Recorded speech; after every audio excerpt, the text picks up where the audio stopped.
piani telecomandati e una spiaggia di conchiglie morte. Nella notte una stella d'acciaio confonde il marinaio. Strisce bianche nel cielo azzurro per incantare e far sognare i bambini. La luna è piena di bandiere senza vento, che fatica essere uomini. Partirà, la nave partirà, dove arriverà? Questo non si sa, sarà come l'arca di Noè, il cane, il gatto, io e te. Un toro è disteso sulla sabbia, il suo cuore perde kerosene. A ogni curva un cavallo di latta distrugge il cavaliere. Terra e mare, polvere bianca, una città si è perduta nel deserto. La casa è vuota, non aspetta più nessuno. Che fatica essere uomini. Partirà, la nave partirà, dove arriverà? Questo non si sa, sarà come l'arca di Noè, il cane, il gatto, io. Partirà, la nave partirà, dove arriverà?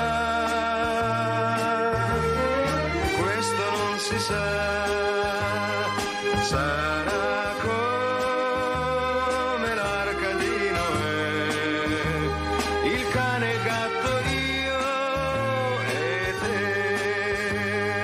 Partirà,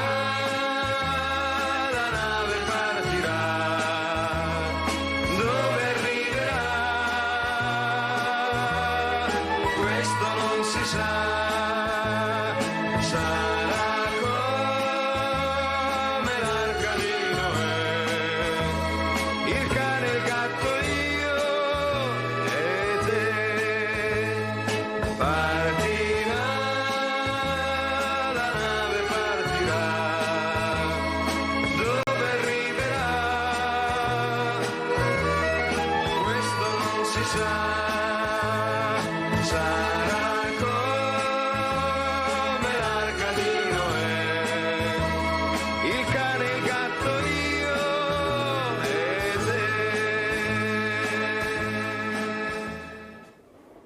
Partirà, la nave partirà, dove arriverà questo non si sa, scriveva Sergio Endrigo, questo uomo, questo esule. È una canzone toccante, voi sapete che io penso sia il terzo anno che inizio a parlare del 10 febbraio, questa tragedia umana, un'altra tragedia umana, non bastavano quelle che avevamo vissuto e sentito, ma ce ne doveva essere un'altra, tra fratelli che si uccidevano. Questi uomini, che fatica essere uomo anche adesso nel 2026. La fortuna di vivere su un paese o da un'altra parte, il rispetto, la dignità, ma non abbiamo imparato niente. Avete sentito quel cecchino che sembra, almeno da quello che si sente, che pagava come lui chissà quanti per uccidere uomini, bambini in Serbia, in Croazia, in Bosnia. Pagavano per andare a uccidere delle persone umane che non avevano fatto niente. Oggi è la giornata del ricordo delle foibe, queste crepacci, dove veniva infilato, buttato, gettata la gente viva. Ma vi rendete conto cosa facevano? Parlavo adesso con i miei ospiti che vi presenterò Ecco, il dramma di queste persone, pensate la sofferenza, ecco io voglio parlare oggi di sofferenza, io veramente non ne posso più di far finta di niente, di mettere la polvere sotto il tappeto. 10-20 anni sono passati prima di sentire qualcosa su queste morti atroci di questi cecchini, quando si è iniziato a parlare di foibe, nel bene e nel male da una parte e dall'altra. Noi siamo abituati a mettere la polvere sul tappeto, fortunatamente però la storia insegna anche che qualcuno invece si ribella a questo e dice no, e no, questa è la storia vera, questo è successo, questo ha fatto questa guerra o queste guerre. Allora ne parleremo con due ospiti graditissimi, abbiamo in presenza Antonella Tocchetto, avvocato. Grazie dell'invito, buongiorno a tutti. E saluto anche il dottor Sergio Tazzer, giornalista, scrittore, ha mandato tanti video, racconterà tante storie, perché io sono convinta che è giusto parlare, è giusto sentire anche dalle varie parti, dalle varie angolazioni. Di sicuro Antonella Tocchetto non è dall'angolazione che magari può essere Tazzer o in parte, però la storia è storia, i morti sono morti. Io oggi vorrei parlare di quelle persone che non ci sono più, che non avevano fatto assolutamente niente, ma che però qualcuno ha deciso che per loro era finita. E soprattutto capire che ancora nel 2026 succede questo, anche in questo momento chissà quante persone stanno morendo, sempre civili naturalmente, o soldati giovanissimi. Penso che non credo che sia proprio l'amor proprio di andare in guerra in queste condizioni, con queste armi che hanno adesso. Allora, partirei proprio dal dottor Tazzer. Dottor Tazzer, cos'è oggi il 10 febbraio? Perché si ricorda il 10 febbraio? Cosa vuole dire lei anche di questa canzone molto bella del poeta Sergio Endrigo? Ecco, Sergio Endrigo è stato anche lui un profugo e mi permetto di leggere dal libro di un mio carissimo amico e collega, che era il caporedattore della RAI di Trieste, Fulvio Molinari, che ormai è scomparso. Ha scritto un bel libro, visto che contesa la guerra, le foibe, l'esodo.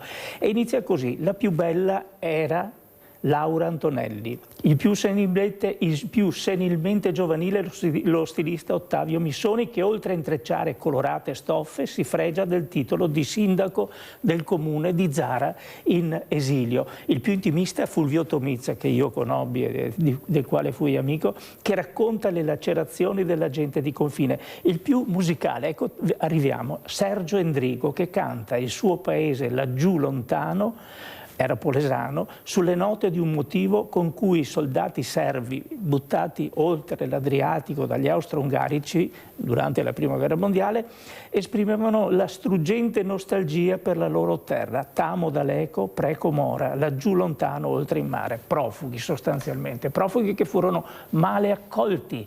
Ricordiamo per esempio che quando giunse la salma di Nazario Sauro, che fu disseppellita dal cimitero militare di Pola, a Pola era stato impiccato, fu esumata per decisione dell'API, Associazione Partigiani Italiani, niente a che vedere con l'ANPI, che erano contrari all'Associazione Partigiani Giuliani, che era filo jugoslava, anzi era guidata dagli jugoslavi.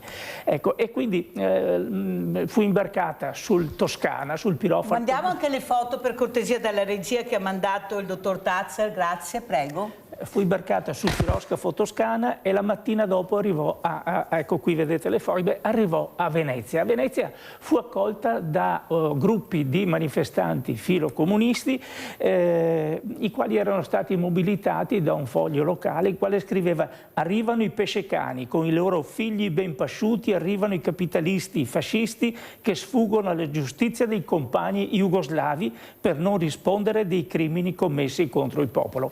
Ora, non erano certamente tutti fascisti, non si può fare di tutta l'erba un fascio di quello che hanno fatto, di turpe di quello che hanno fatto i fascisti in Slovenia, in Croazia, in Dalmazia e dove erano. Ecco, qui vedete quando arrivarono gli uomini del nono corpus jugoslavo a Trieste, il rastrellamento di militari e di civili che poi finirono nella foiba di Basovizza, una delle due foibe che ci sono ancora in Italia, le altre sono una specie di arcipelago concentrazionario. Qui vediamo invece dove furono ricoverati, siamo a Udine, in queste baracche inglesi, rimasero per molti anni. Ricordo che a Opicina, io ho fatto il servizio militare di leva molti anni fa, ecco, e questo poi vi ricorderò chi è.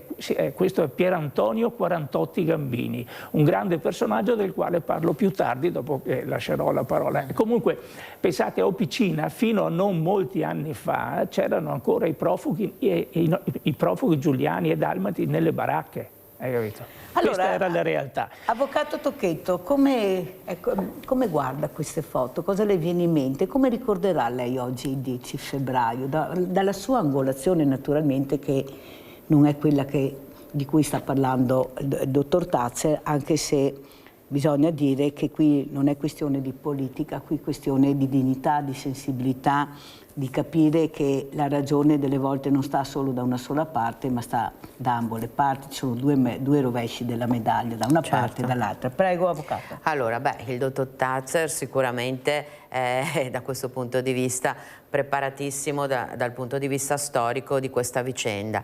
Che cosa ci può dire?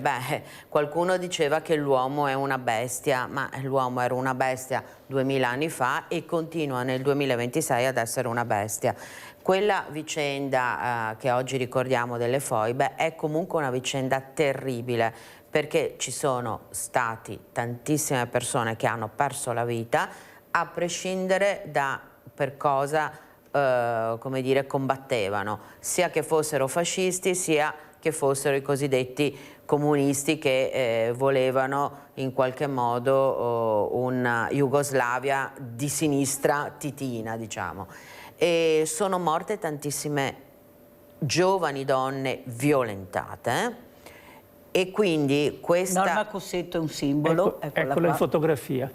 Questa non può che essere una pagina tristissima della nostra storia, peraltro converrà con me anche il dottor Tazza, è mai superata, perché a tutt'oggi, ancora oggi, se si vanno in quei territori, da Pola come dire, a quelle zone ormai che sono ritenute Slovenia o Croazia, le persone, i figli dei sopravvissuti, che magari adesso hanno 60-65 anni, ancora ricordano gli orrori e ancora non hanno superato i traumi e le contraddizioni tra le parti. Quindi vuol dire che la storia non ci sta insegnando niente. Primo, perché quando avvengono fatti così terribili, che sono sempre frutto della guerra, bisognerebbe riuscire a chiudere un percorso anche riconoscendo le rispettive colpe, perché io sicuramente non sono mai stata una di destra e mai lo sarò, però riconosco che anche dalla mia parte ci possono essere state delle colpe. Però questa cosa non è mai stata discussa, affrontata e chiusa con una pietra tombale. E i giovani, che magari poco conoscono della storia, ma possono avere ancora i ricordi dei nonni, dei bisnonni, tramandati dai loro padri, ancora oggi non hanno, come dire, un quadro chiaro di quello che è successo in quel periodo storico molto molto pesante, che purtroppo, bisogna dirlo, si sta riproponendo in modo uguale tra i russi e gli ucraini. Non c'è niente di diverso di quello che sta succedendo, solo il dato storico che siamo nel 2026. Per cui oggi comunque è una giornata nel quale tutti dobbiamo, come dire, ricordare i morti, gente che magari non aveva, che non era neanche in guerra, perché le giovani donne, la Norma Cossetto, se non ricordo male, aveva solo la colpa di essere figlia, credo, di un maestro. Di un maestro che i maestri erano ovviamente selezionati dal regime. Che era un appartenente al regime, quindi non è certo una persona che era andata in guerra, né era una esposta politicamente. Era solo figlia di una famiglia per la quale lei ha pagato il fio di un'appartenenza. Queste cose, diciamo sempre con parole come dire note, non dovrebbero mai accadere, ma purtroppo accadono uguali pari pari nel 2026 e credo che questo dimostri che l'uomo non conosce, non capisce, non progredisce rispetto ai fatti storici che in ogni periodo storico si ripropongono uguali, anche se andiamo, come dire, su Marte e magari abbiamo le auto elettriche, ma questo non cambia quello che è successo negli anni 30, 40 e quindi i periodi della guerra. Quindi comunque il rispetto delle persone uccise, morte in modo così tragico, deve essere fatto da parte di tutti noi. Perché, avvocato Tocchetto, la politica, specialmente la politica di sinistra, ha fatto così fatica ad ammettere che è successo questo? Cioè, l'ha sempre guardato come una politica come da nascondere, da non parlare, tanto è vero che non sono tanti anni che noi riusciamo a capire cosa è successo il 10 febbraio e cosa sono le foibe. Io ho parlato con dei ragazzi e non sapevano, non conoscevano, certo. Nessuno gliel'ha spiegato. Perché la politica, specialmente la politica di sinistra, faceva fatica a parlare di questo, a mettersi a un tavolo con la destra e dire abbiamo sbagliato tutti? Perché si fa fatica ad ammettere questi sbagli? Ma sono sbagli terrificanti, sono sbagli che hanno ucciso centinaia, migliaia di persone.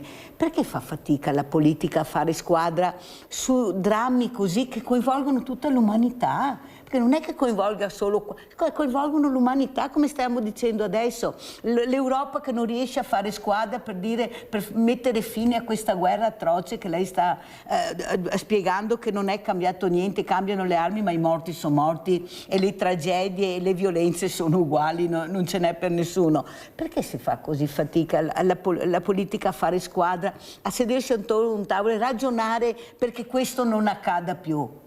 Perché il confronto è sempre la questione più difficile da affrontare. Rileggere la storia senza metterci un confronto acceso e aspro è sempre complicato e ancora oggi non ci riusciamo.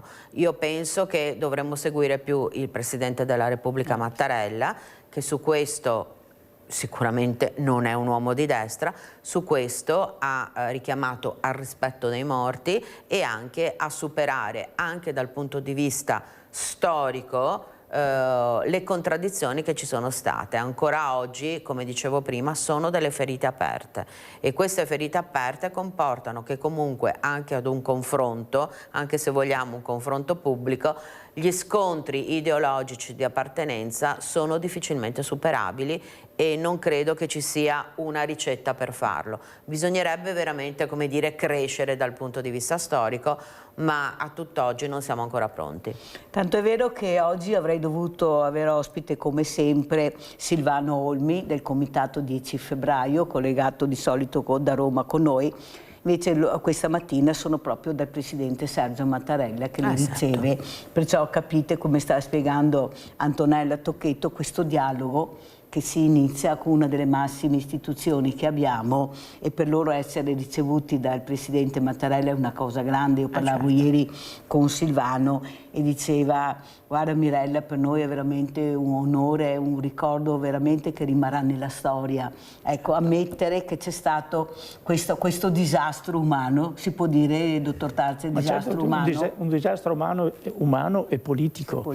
E soprattutto noi dobbiamo anche lamentare il ritardo con cui noi italiani abbiamo onorato questi profughi e soprattutto i morti. Abbiamo dovuto aspettare il 2004 e poi dal 2005 in poi con Ciampi e soprattutto con Napolitano e poi ovviamente con Mattarella abbiamo onorato i parenti e i superstiti con questi ricevimenti al Quirinale, a uno dei quali ho partecipato anch'io. Ecco, perché la sinistra diciamo, che si è sempre piccata di essere maître à penser, maestra del pensiero, il ritrovo di intellettuali, non ha mai considerato il discorso delle foibe e del profugato dall'Istria, dal fiume della Dalmazia, perché nel 1947, dopo il trattato di pace e anche prima, il Partito Comunista, che era ancora schierato con Stalin e comunque dopo fu sempre collegato con Tito anche dopo la rottura nel Cominform,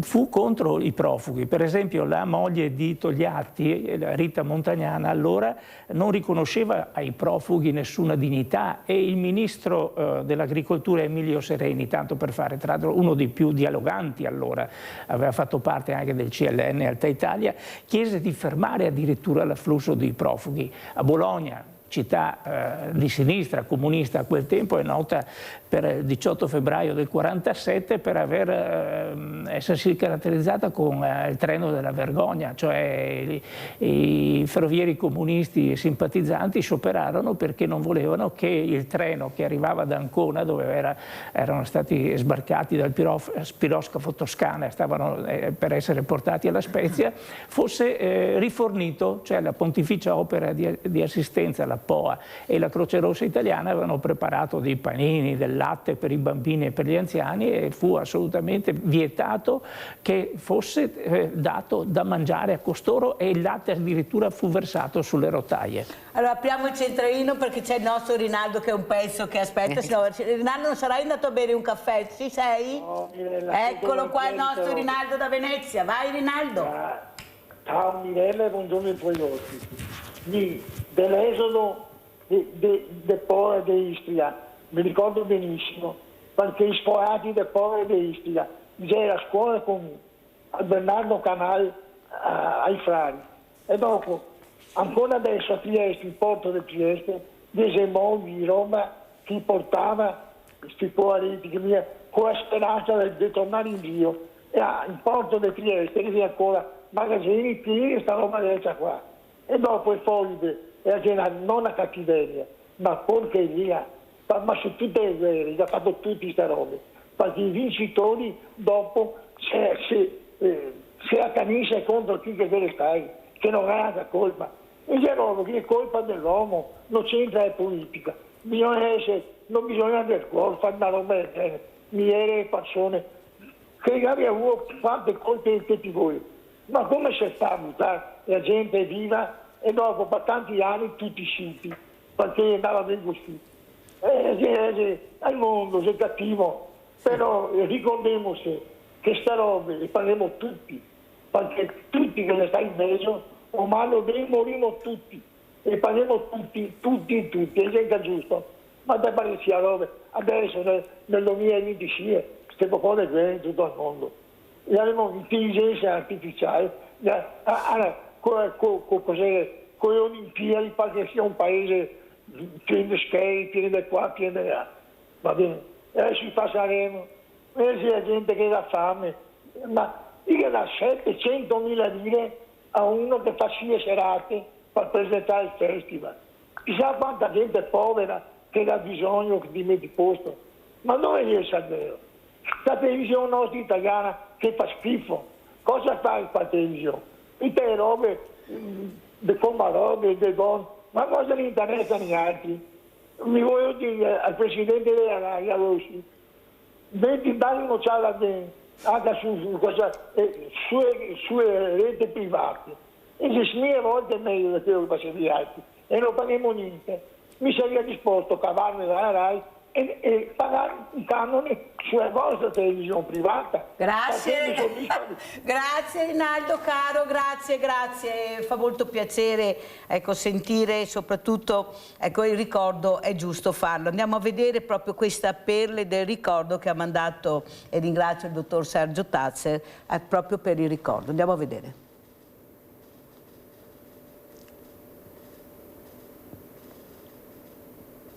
Mi chiamo Adriana, sono nata a Zara nel 1949.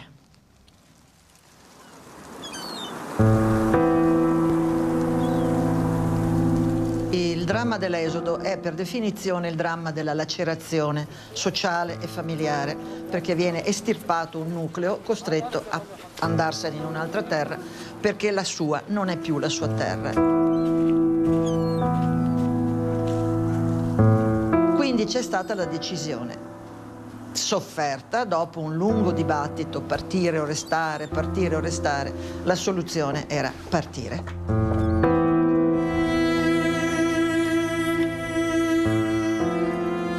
Però i vecchi nonni materni non hanno saputo affrontare il salto nel buio. Il vecchio nonno ha detto che non se la sentiva di rinunciare alla sua casa, alla sua tomba, alle sue terre che poi gli sono state confiscate. Restando ha sacrificato ben 4 figlie femmine che sono rimaste con i genitori. È il caso più conclamato.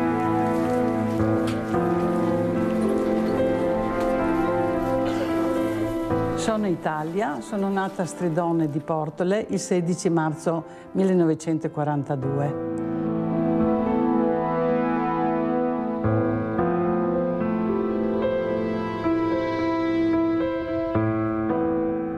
Il 28 giugno 1948, quel giorno in casa ho sentito un'atmosfera molto strana, il nonno che mi abbracciava strettamente e mi diceva povero mio, non ti vedrò più, e io bambina di 6 anni dicevo ma nonno, vado a Trieste a trovare il papà e poi torno, io torno sai. E ricordo però perfettamente quando ci siamo incamminate la mamma, la sorella ed io a piedi. La mamma stava zitta proprio dall'emozione. Io mi sono girata indietro a un certo punto, ho visto scomparire le case, ho visto scomparire il campanile del mio paese e con la manina ho fatto ciao, perché nonostante la giovanissima età avevo capito che in quel momento la mia vita stava cambiando. Mi chiamo Livio. Sono nato a Capodistria nel dicembre del 47. Bisogna far scomparire la cultura italiana. Potevi anche rimanere, ma dire non sono più italiano, solo quello che volete voi, fate di me quello che volete, io sto con voi. Non tutti accettarono questo tipo di finale, per cui la maggior parte delle persone optò di andarsene. Non ho dubbi. I miei genitori, non posso che ringraziarli di aver fatto quello che hanno fatto. Adesso riesco a pagare in parte il debito di gratitudine che ho nei loro confronti. È un debito d'onore, perché hanno fatto la scelta giusta, dolorosissima, ma mi hanno dato la vita per la seconda volta.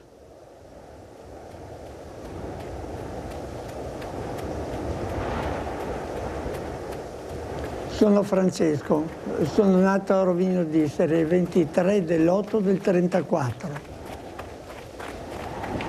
Dall'8 di settembre fino al 16 sono 8 giorni, però chiamiamoli i partigiani, comunisti di Tito, e devono essere arrivati a Rovino o il 9 o il 10. In quei pochissimi giorni, 3, 4, forse 5, sono venuti per ben 3 volte a casa mia. Cercavano mio papà. Le prime 2 volte non l'hanno trovato. Sono tornati purtroppo la notte, perché loro usavano così di notte, e per la 3ª volta, il 16 di settembre, sempre del 43. E purtroppo l'hanno trovato. L'hanno subito circondato con armi in pugno. Noi spaventatissimi che eravamo là con la mamma, noi e 3 fratelli, di cui Luciana era la più anziana, poi venivo io e lei Leodora di 5 anni. Prima di varcare la soglia per l'ultima volta, li ha un po' obbligati, perché era un uomo forte mio papà. Si è fermato là, si è girato verso mia mamma e gli ha detto: Maria, ti raccomando i fioi. Da quel momento non l'abbiamo più rivisto. Dopo 8 giorni circa abbiamo saputo per voci così che circolavano che li avevano già infoibati.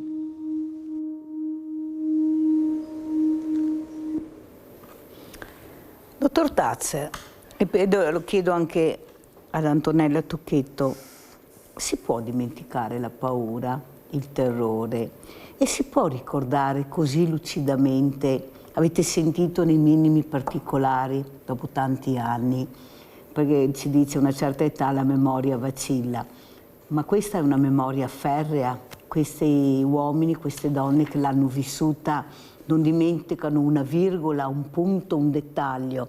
E mi ricordo quella partigiana quando intervistata ha detto, l'ho già detto a voi, lo sapete diverse volte, ma lo ridico perché è importante: io posso andare nelle scuole, posso raccontare, ma questi ragazzi non capiranno mai quello che io ho provato, quello che abbiamo vissuto, perché non lo provano.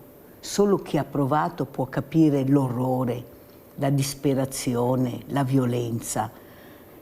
E poi quello che aggiungeva un'altra grande superstite che abbiamo, Liliana Segre: forse nei libri di storia, quando noi non ci saremo più, forse rimarranno 2 righe. Noi non dobbiamo far sì che diventino 2 righe. La storia ai ragazzi va raccontata nella maniera giusta da ambo le parti, poi saranno loro a decidere le riflessioni che faranno, ma va raccontata nei dettagli come fanno queste persone, fortunatamente, che abbiamo la fortuna ancora di sentire e di capire cosa è successo, perché loro ce la raccontano. Ma se loro non ce l'avessero raccontato, fossero morti tutti, noi non sapremo niente, perché come abbiamo sentito, per una vita abbiamo cercato di coprire questa nefandezza che è successa. Ma soprattutto chi racconterà la storia se non la insegniamo ai nostri ragazzi? Ma la storia vera, quella fatta da persone come queste che hanno vissuto. Portare i ragazzi dove è successo questo, come è successo per i campi di concentramento. Io li ho avuti questi ragazzi e loro, sia ragazzi che ragazze, hanno detto: solo là abbiamo sentito veramente quello che si può provare nel vedere e toccare. Sì, a scuola lo sentivamo, però nel momento che ci hanno portato è stato diverso. Ci siamo emozionati anche nell'orrore. Forse non è il caso di anche la didattica, che è importante, ma la storia forse va raccontata nel posto dove è successo. Allora, se partiamo dall'avvocato Tocchetto, cosa dice, avvocato? Allora, dico una cosa, che purtroppo si studia poco. Bisogna leggere e studiare. Questi strumenti non aiutano. Non si può ricordare la storia andando sui social. Bisogna leggere e studiare, e questo è... 1.200.000 libri in meno venduti l'anno scorso all'Associazione degli Editori. Questo è drammatico, certo, diciamocelo. E perché questi signori ricordano? Perché se hanno una lucidità mentale, quindi vista l'età, insomma, sopra gli 80 anni, non sono stati colpiti purtroppo da situazioni fisiche, ricordano perché l'hanno vissuta sulla propria terra. Quando quella signora del 44, quindi ovviamente sopra gli 80 anni, ricorda di aver salutato il paese, è una lacerazione che ti rimarrà sempre nel cuore, perché i ricordi che le persone, che gli umani mantengono, sono quelli che feriscono profondamente. Ecco, quello è la dimostrazione di una tragedia che è avvenuta e che la storia può anche magari ricordare parzialmente, però chi l'ha vissuta la ricorda perché l'ha provata sul suo cuore. E quando non ci saranno più queste persone, più o meno diciamo fra 15 anni, 15-20 anni, sarà compito dei figli, ma anche di chi dà l'istruzione, di far ricordare ai giovani che sono successe queste cose. Ecco, per fortuna ci sono anche tanti giovani appassionati alla storia e questo può aiutare, perché poi dare giudizi e letture è sempre molto complicato.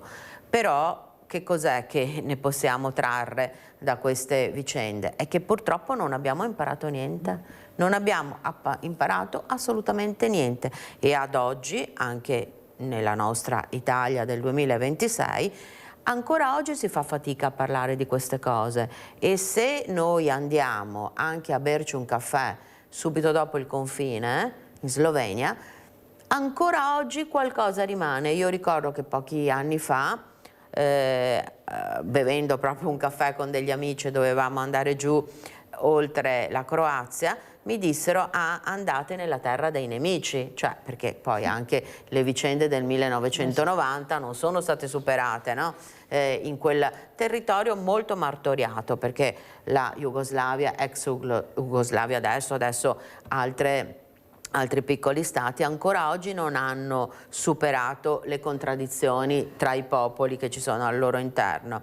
Però questo ci dovrebbe, come adulti, insegnare che dovremmo invitare i giovani a leggere, ad imparare e a studiare la storia. Ma questo è un compito molto difficile, e vedo che sempre di più si sta allontanando. È più facile scrollare, come si dice, un social, che leggere, studiare, imparare e conoscere la nostra storia. Dottor Tazza, lei ha portato diversi libri. Quali in questo momento si fa vedere? Beh, allora, non parlo del mio di molti anni fa, ma per esempio questo di Istria Contesa di Fulvio Molinari, ecco, e poi per esempio il grande personaggio che ci siamo dimenticati, Pier Antonio Quarantotti Gambini, che è stato un letterato. Quello che abbiamo visto prima. Esattamente, mandiamo le foto, grazie. Che era a Venezia, e volevo citarlo perché pochi sanno che nell'immediato dopoguerra, 1947, anno del Trattato di pace di Parigi, che ci tolse parte dell'Istria, ci tolse Zara, ci tolse parte della Dalmazia e quelle che erano le nostre ex colonie, Pier Antonio Quarantotti Gambini a Venezia, in Palazzo Tiepolo Passi, con l'aiuto di Justo Giusti del Giardino, un patrizio veronese che era un alto funzionario del Ministero degli Esteri del Presidenza del Consiglio, mise in piedi Radio Venezia Giulia, una radio clandestina.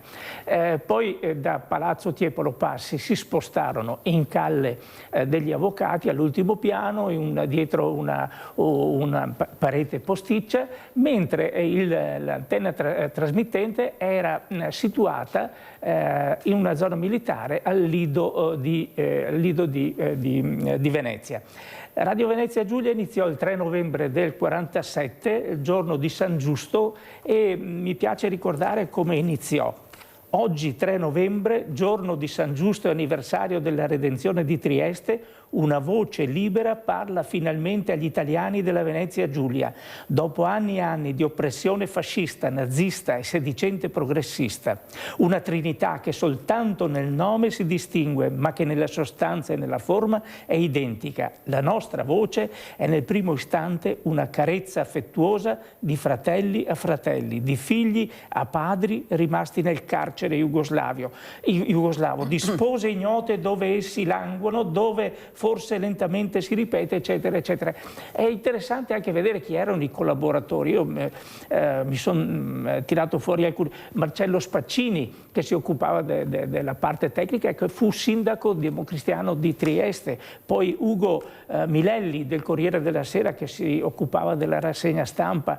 Pensate, vi ricordate Vittorio Orefice, il giornalista col cravattino? E fu anche lui uno dei collaboratori. E poi Franco Di Bella, il direttore del Corriere della Sera, il papà del mio collega Di Bella, poi Antonio Spinosa, altrettanto noto, Vladimiro Lusiani, Marcello Spaccini, abbiamo già detto, Gianni Bartoli, che fu anche egli esponente della politica democristiana di Trieste, Giuliano Dell'Antonio, ecco. E il segnale arrivava a 400 km, quindi spazzolava praticamente tutta l'Istria, il Guarnaro e la Dalmazia, e gli jugoslavi soprattutto mossero l'OSNA, i loro servizi segreti, che avevano parecchi agenti anche a Mestre, Marghera, Venezia, Treviso.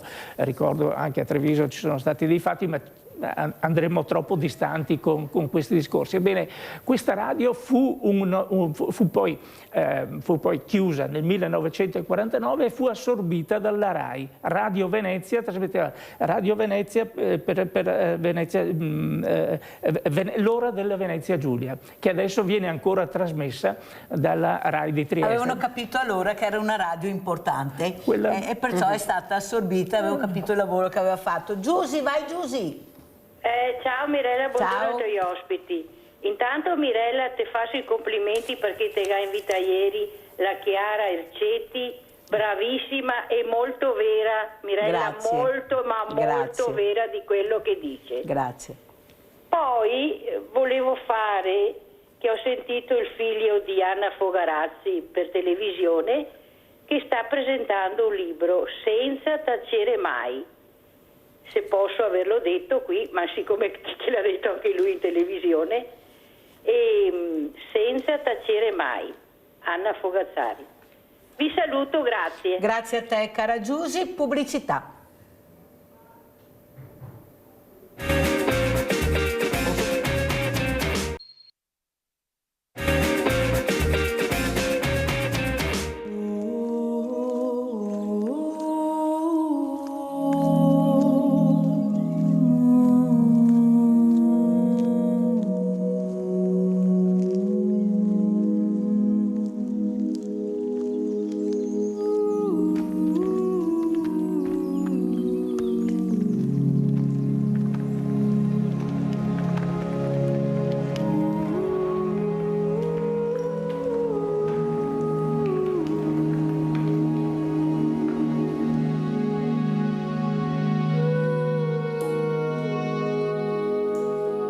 Norma era una studentessa all'università a Padova ed era venuta a casa per preparare la tesi.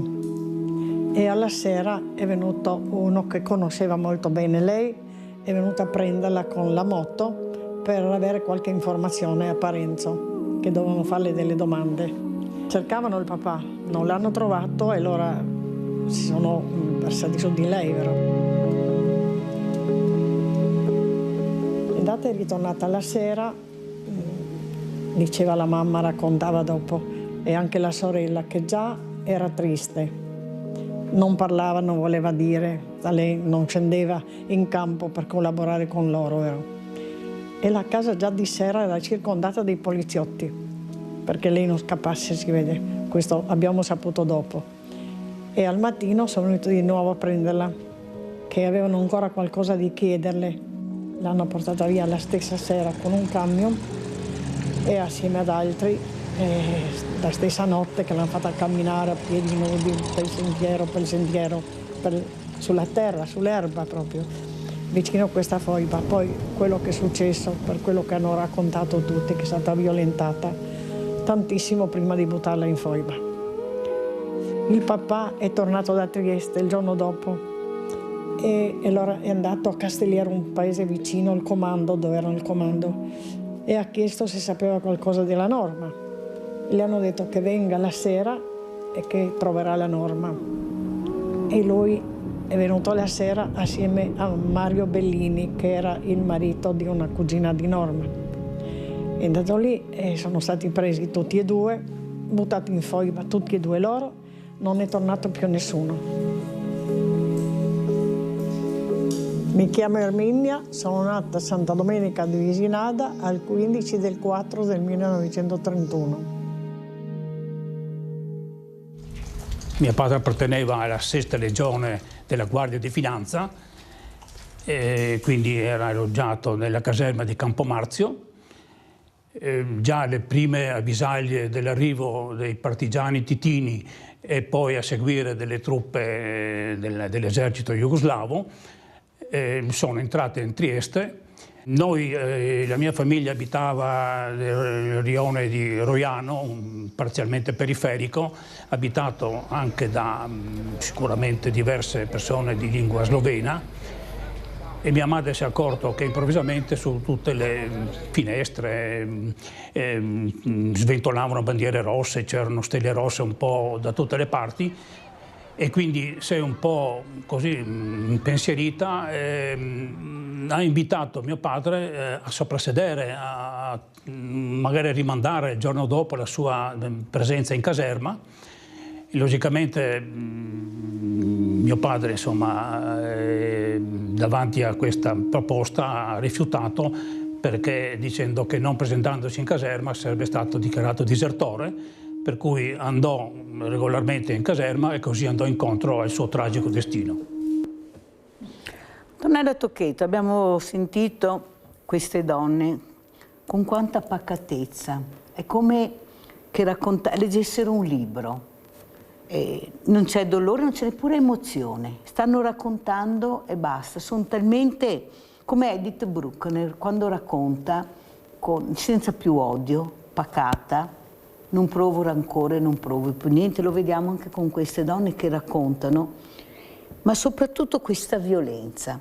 Ecco, questi femminicidi, avete sentito Norma Cossetto è stata violentata tantissime volte prima di essere infoibata, queste donne che non potevano difendersi, ma non, come si parlava prima, non è cambiato niente, che muoiono a pezzi anche adesso, stuprate, resi riconoscibili, ma dicono che l'uomo è sempre stato un animale, cioè la storia insegna questo. Nel profondo di ognuno di noi c'è un demonio, un qualcosa che non vorremmo, però bisogna pur cambiare. Però secondo me la storia va cambiata proprio con l'insegnamento da piccoli. Da piccoli, dai 5 anni, lei si ricordava già ai 5 anni. Non è vero che il bambino è troppo piccolo per non capire, non vedere. Lei aveva 5 anni, si ricorda che con la manina salutava il campanile. Ecco, forse noi dimentichiamo che un bambino di 5 anni è in grado di capire nella maniera giusta, con le persone giuste, più di quello pensiamo. Anche noi donne dobbiamo fare questo. Noi donne dobbiamo cercare di fare quel passo in più, di non finire nell'anonimato come sono finite tantissime donne, sia da una parte che dall'altra, perché emerge sempre la figura maschile, il partigiano più che la partigiana. La figura maschile anche nei numeri è incredibile, non sappiamo neanche chi sono magari le donne che sono morte per noi e non è corretto, forse anche la donna politica dovrebbe fare questo, mettersi assieme. Non è questione di destra o sinistra, poi vi racconterà il dottor Tazza Stella Rossa e perché Bianca Stella da una persona che ha raccontato la storia. Ecco, cosa si può fare per cercare di calmare questa mano maschile così violenta, così veramente anche provocatrice a volte, che secondo lei? Beh, allora intanto per quello che riguarda Norma Cossetto c'è un film molto importante, è stato proiettato anche qualche anno fa nei cinema trevigiani e penso che è un film che dovrebbe essere visto nelle scuole, così ci si rende conto di quale e quanta violenza, a prescindere dal colore politico. Ovviamente, come dimostrato, è vero che il padre era un uomo di destra, ma lei non c'entrava niente, era tornata solo per fare la tesi di laurea e ha dovuto subire la violenza a nome del padre. E è vero quello che dice cara Mirella, però io penso che anche gli uomini devono fare un gran passo avanti, perché noi possiamo fare la nostra parte, ma nel 2026, con le 69 guerre che ci sono in giro per il mondo, una delle armi più importanti è lo stupro, soprattutto tra i russi e gli ucraini e viceversa. Ma questo vale anche a Gaza. A Gaza gli stupri sono giornalieri e tuttora continuano. Io penso che l'uomo dovrebbe fare un gravissimo mea culpa.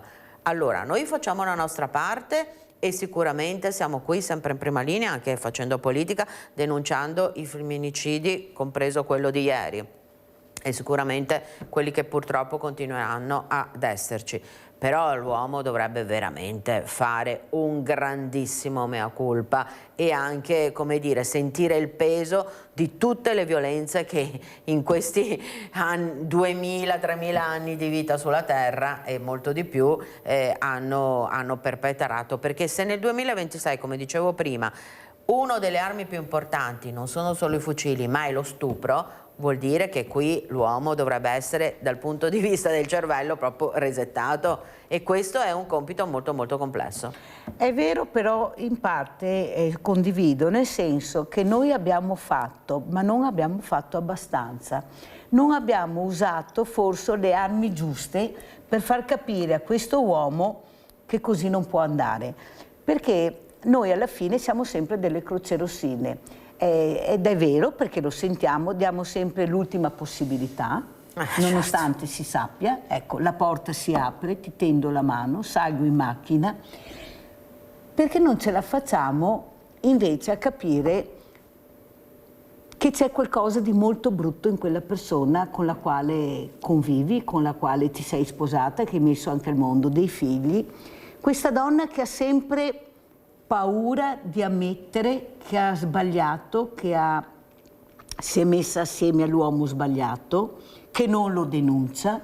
Molti dicono non servono le denunce, lei è un avvocato, io penso che le denunce servono sempre comunque, anche doppie o triple. Sì.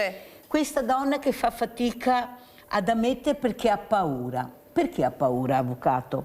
Ha paura perché non c'è il dopo. Io ce l'avevo a morte con le panchine, ma non per la panchina o per chi la mette, perché non c'è il dopo panchina. Io vedo la panchina e dopo cosa faccio? Chi mi aiuta? Dove vado? Vediamo che ancora, ecco, c'è questa barriera formata dalla persona maschile. La barriera non siamo noi che facciamo la barriera. Noi possiamo però aiutare a questa barriera a cadere, però non facciamo squadra.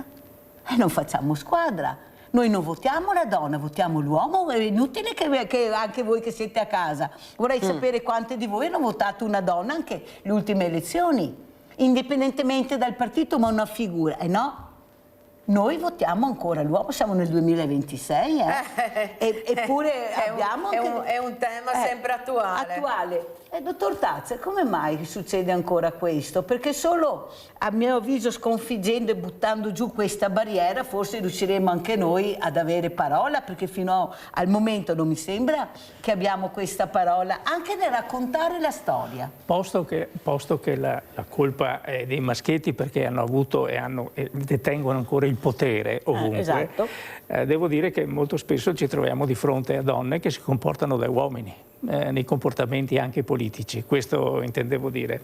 E però mi consenta di chiudere questo intervento. La fermo un secondo perché abbiamo Lino da Mantova, se no mi cade la linea. Perfetto, vai Lino. ascoltiamo Lino. Buongiorno Mirella e i suoi ospiti, mi piace anche oggi la vostra trasmissione. Grazie. Volevo dire, le femministe per scuotere un po' le cose dovrebbero fare più dimostrazioni di piazza, addirittura quelle straniere in collegamento. Poi le nostre ragazze qua, extracomunitarie e così via, hanno paura a denunciare perché quelli li ammazzano i suoi compagni, perché io vedo, sono padroni della persona, devono cambiare mentalità. Io dico per principio la donna è alla parità dell'uomo. Non è vero che Maometto abbia detto che la donna deve subire dall'uomo, eccetera. Questo l'ha ammesso, che sono informato, e in un secondo tempo loro l'hanno scritto per fargli favore, circa 200 anni fa, signora Mirella. Però le ragazze che subiscono devono denunciare, sono d'accordo, però le femministe devono andare in piazza assieme anche a certe straniere di altri paesi, ragazze di altri paesi, in piazza, devono smuovere questa mentalità. Ma parli se sento un musulmano come fa a parlare? Io sono padrone, poi fanno sposare ragazze di 14, 9 anni. Oh, ma come? Ma che cose sono quelle lì? Sono ancora indietro e vogliono fare i suoi comodi. È finita. Grazie, non voglio aggiungere altro. Grazie. Il caso Epstein mi sembra che sia chiarissimo su questo, Per fortuna e non ne vogliono parlare. Politico si dimette, per fortuna. Per fortuna. Dottor Tazzer, prego, continuiamo. Io volevo concludere con un aneddoto. Dopo la rottura di Tito con Stalin, molti italiani, sia autoctoni, istriani, fiumani, dalmati, che avevano aderito al Partito Comunista per convinzione ideologica, si trovarono nei guai, esattamente come i monfalconesi, cioè i cantierini, gli operai dei cantieri navali di Monfalcone, che il Partito Comunista Italiano spedì soprattutto ai cantieri di Pola, che erano rimasti senza gli italiani, che erano andati in profugato sostanzialmente o che erano finiti nelle foibe. Fra questi comunisti che erano rimasti in Jugoslavia, in Istria, ci fu Ligio Zanini, che è considerato il più grande poeta dialettale istriota di tutti i tempi, e fu maestro. Mantenne la sua idea, diciamo, fedele a quella del Partito Comunista Italiano, che era filo staliniano. Fu processato nel 1949, rinchiuso nel carcere di Pola. La moglie andò a trovarlo e dopo fu condannato ai lavori forzati per 1 anno e 2 mesi nell'isola di Goli Otok, quella famigerata isola Calva. Dopodiché, dato che non si pentiva, gli fu amministrativamente allungato a 3 anni il periodo di detenzione in quest'isola. Ma comunque, ecco, quando la moglie gli dice guarda sono incinta, e lui gli disse, e questo me l'ha raccontato la figlia, che era una programmista della RAI, amica mia, dice: sei una figlia, la chiami Bianca Stella, perché assolutamente della Stella Rossa non voglio più sentirne parlare. Abbiamo Maurizio da Conserve, vai Maurizio. Ciao Mirella e buongiorno ai tuoi ospiti. Ciao. Allora, io voglio ricordare alla signora Tocchetto lì presente chi è che ha commesso i danni delle foibe e tutte quelle persone nostre che erano lì italiane morte durante la guerra. Chi è che li ha commessi? Il suo amico Titino comunista. Sono i comunisti che hanno fatto queste cose, quindi bisogna anche ricordare queste robe qua. E ne hanno fatte peggio di Bertoldo. Questo è il discorso, bisogna dire queste cose qua, ok? Ecco, e poi lasciamo stare i partigiani che ne hanno fatto peggio dei fascisti tedeschi, lasciamo perdere. Per quanto riguarda le donne, io vorrei dire una cosa. Allora, la colpa però è anche vostra, care signore, perché vi andate a sposare, ok, signorini che ne so, africani e tutto quanto, e poi quando questi signori si comportano in una certa maniera con voi, piangete perché vi hanno portato via il figlio. Bisogna pensarci prima. Mia nonna diceva: moglie vuoi dei paesi tuoi. E con questo chiudo e vi auguro una buona giornata. È per questo che non sei sposato allora? Allora, posso dire prego, una cosa, ecco, non è che noi italiani non abbiamo fatto assolutamente nulla in Istria, Fiume e Dalmazia, ne abbiamo combinate peggio di Bertoldo. Non parlo dei nazisti, noi italiani, noi fascisti ne abbiamo fatte peggio di Bertoldo, come dice lei, tant'è vero che noi trasmettiamo da vicino a Treviso, e dove fu attivo un campo di concentramento a Monigo, nella frazione di Treviso, certo. senza parlare di altri campi di concentramento come a Gonars vicino a Udine, oppure anche nell'attuale Croazia. Quindi non è che noi siamo delle verginelle che possono andare a raccontare le cose che vogliono e dire non abbiamo fatto nulla. Certo, hanno pagato chi? Hanno pagato gli innocenti perché erano italiani, perché ci fu un nazionalismo comunista, quello titoista, ma comunque un comunismo che non andava tanto per il sottile. Ecco. E che da qui è arrivata soltanto in ritardo nel 2004 la giornata a ricordo delle foibe e soprattutto dei perseguitati perché erano italiani. Perché allora, la guerra è proprio Tocchetto, questo. prego, e poi chiudiamo e salutiamo gli ospiti. Perché appunto, come ha detto benissimo il dottor Tazzer, la guerra è proprio questa, cioè la guerra è un'uccisione tra esseri viventi al di là delle rispettive idee, e anche noi giustamente, come ha detto il dottor Tazzer, ne abbiamo subite tante. Mio padre era del 1930 e a 10 anni fu, come dire, quasi rapito nel suo paese a Montebelluna e probabilmente lo avrebbero portato in qualche campo di concentramento. In realtà riuscì a buttarsi giù dalla camionetta, non se ne accorsero, ma fino a che ha vissuto, lui la notte spesso si svegliava piangendo e gridando perché ricordava questo fatto. Quindi mio padre aveva 10 anni, poverino, e quindi non era sicuramente colpevole di nulla, perché ha ragione il dottor Tazzer, sono i civili, le persone che non c'entrano niente, che pagano e pagheranno sempre sulla guerra. Chi è che sta pagando a Kiev o nel Donbass? Stanno pagando i civili. Chi sta pagando a Gaza? Le persone civili. Questo è il problema delle guerre, che purtroppo nel 2026 77 nel mondo ci sono ancora, e forse quest'uomo non ha proprio capito niente. Con quale messaggio ci saluta Antonella Tocchetto? Il messaggio è che oggi comunque è una giornata che, a prescindere dai colori politici, tutti noi dobbiamo ricordare, in ricordo appunto delle vittime che sono state uccise, stuprate, come abbiamo visto nel caso di Norma Cossetto, senza avere alcuna colpa, perché erano dei civili che speravano invece in un mondo migliore. Ecco, ci deve essere da insegnamento, però diciamo anche ai giovani: leggete e studiate la storia, perché studiando la storia vi può veramente aprire un mondo e forse anche essere i veicoli per migliorarlo. Questo ce l'auguriamo, quindi meno cellulari e più studio della storia, di cui vi potete anche fare una bella idea e una vostra propria idea.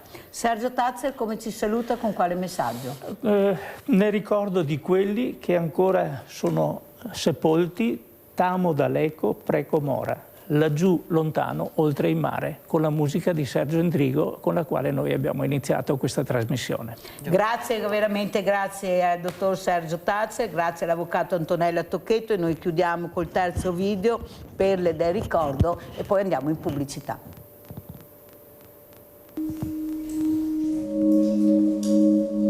Si sono presentati alla caserma di Campomarzio delle truppe jugoslave, e un po' con l'inganno li hanno fatti prigionieri, li hanno condotti prima alla Villa Decker e poi a piedi sono arrivati fino a sul Carso, dove logicamente vilipesi, derubati di tutti i loro averi, denudati, e poi barbaramente uccisi e infoibati. Questo insomma è quello che è successo per quanto riguarda mio padre, e questo riguarda tutta la caserma, i 97 finanzieri fra ufficiali, sottufficiali e truppa di Campomarzio. Sono Silvio, sono nato a Manduria il 15 ottobre 1942.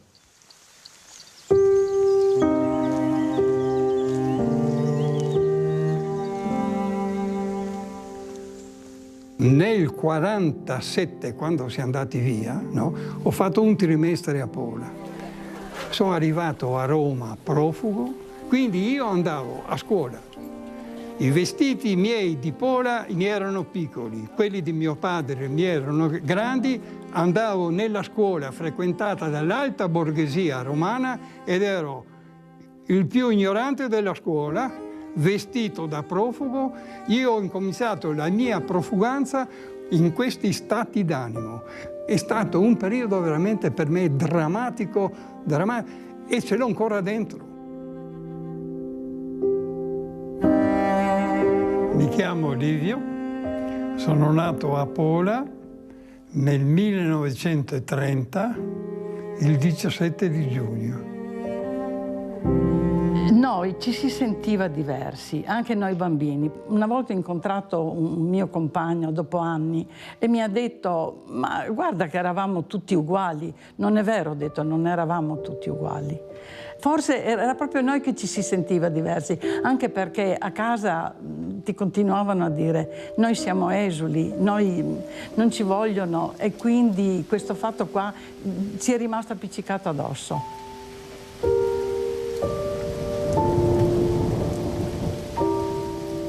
Era dura e chiaramente cercavano di lavorare come potevano. È chiaro che c'era inflazione di manodopera a Trieste, perché questa gente era abituata a lavorare tantissimo e a volte si accontentavano anche di poco.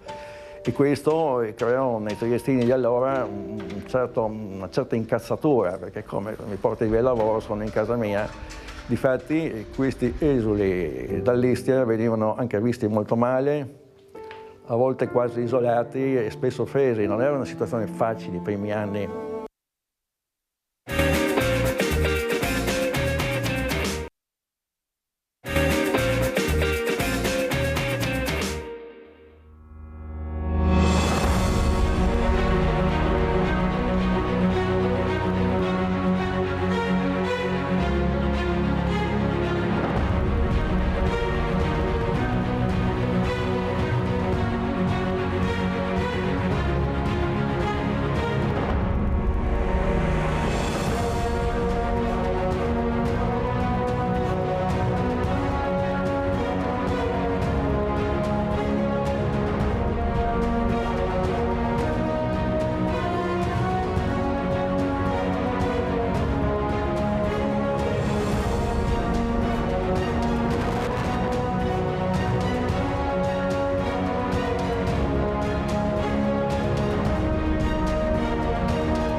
Ringrazio e saluto veramente, grazie a Moreno Pesce, questo atleta meraviglioso.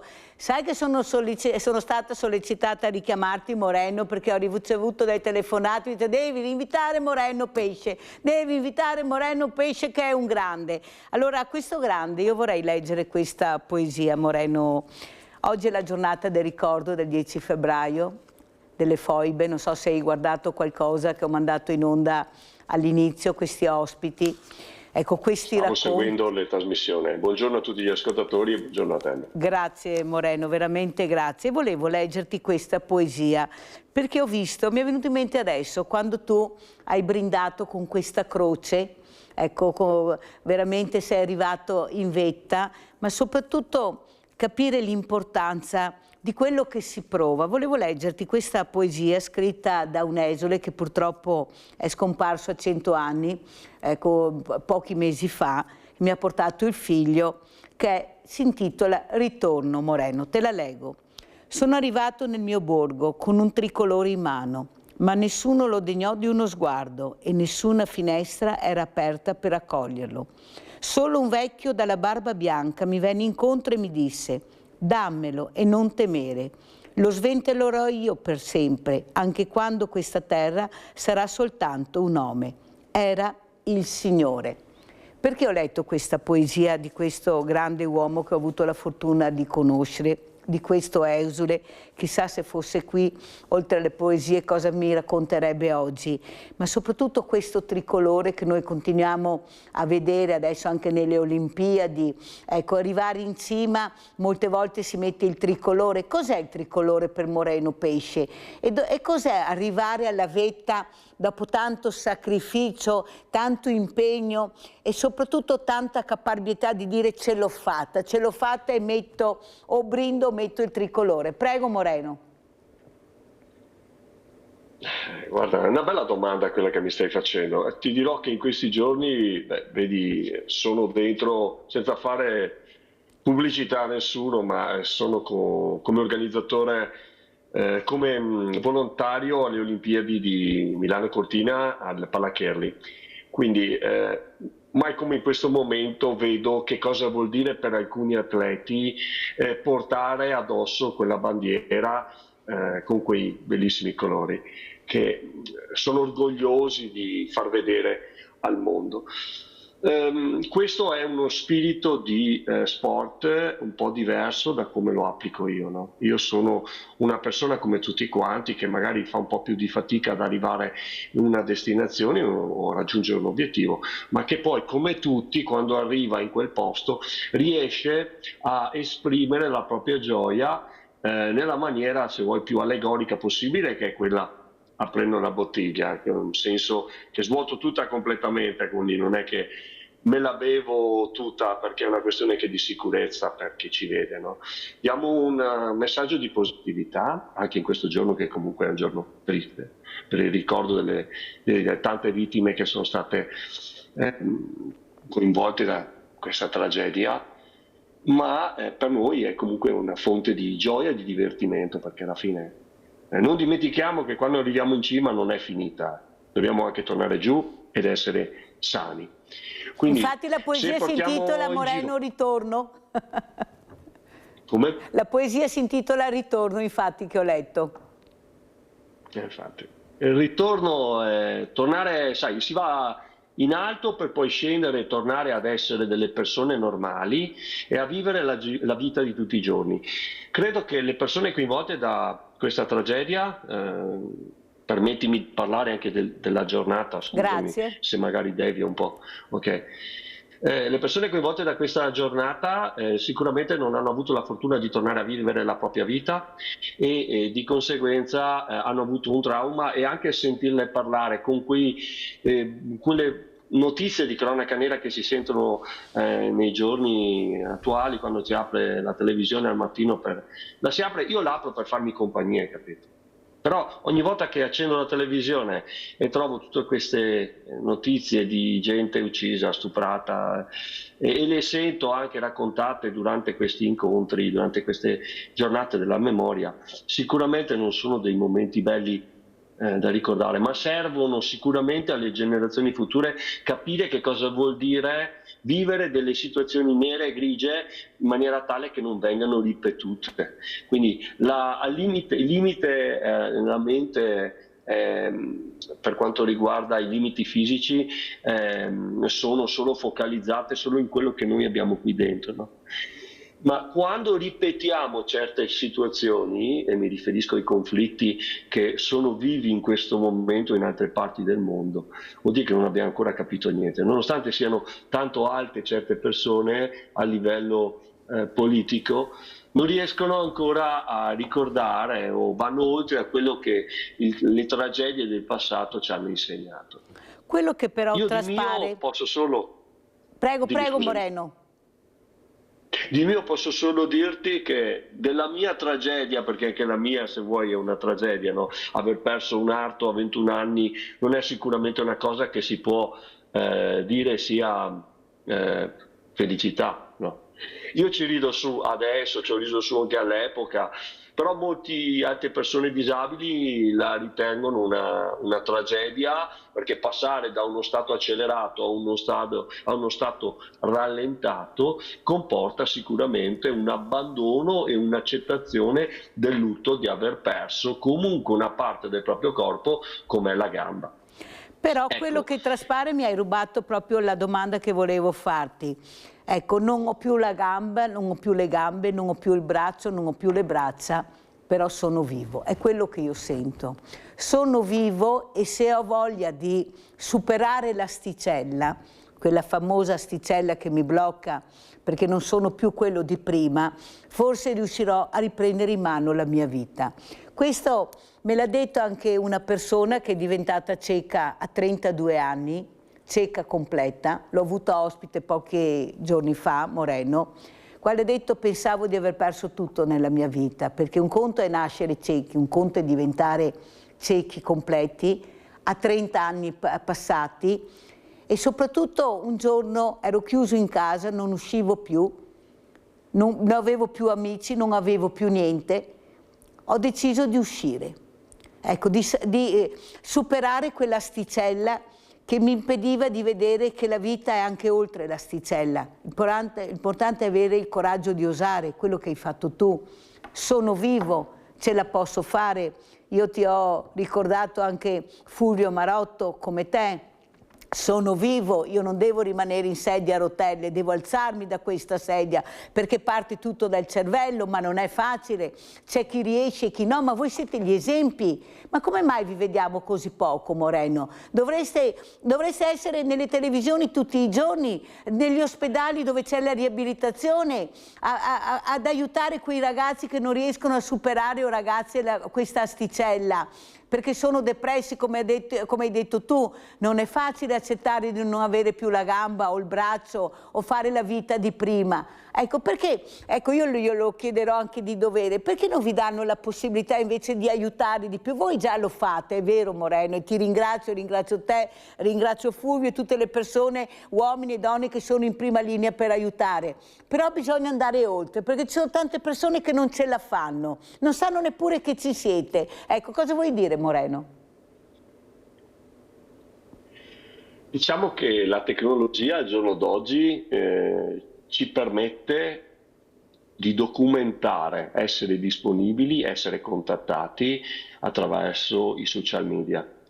Quindi non arrabbiarti, faccio un po' di pubblicità. Allora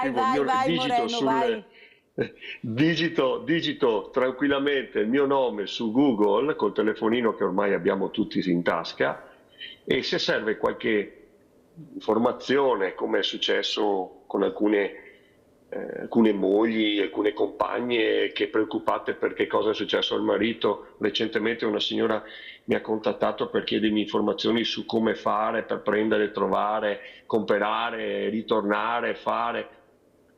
Noi siamo disponibili perché magari ci siamo passati, abbiamo avuto quella fortuna, io la chiamo fortuna, dalla vita di sorridere di fronte a questi stop, no, forzati.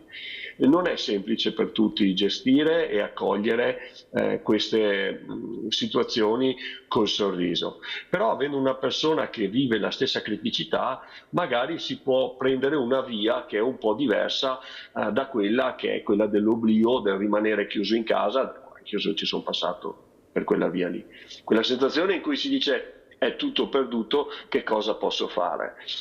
Oggi sono a casa, ho male alla gamba, anch'io ho qualche problemino, non è sempre un sorriso le giornate che ci sono davanti, ma questo non è perché sono io, è una cosa che è comune a tutti quanti.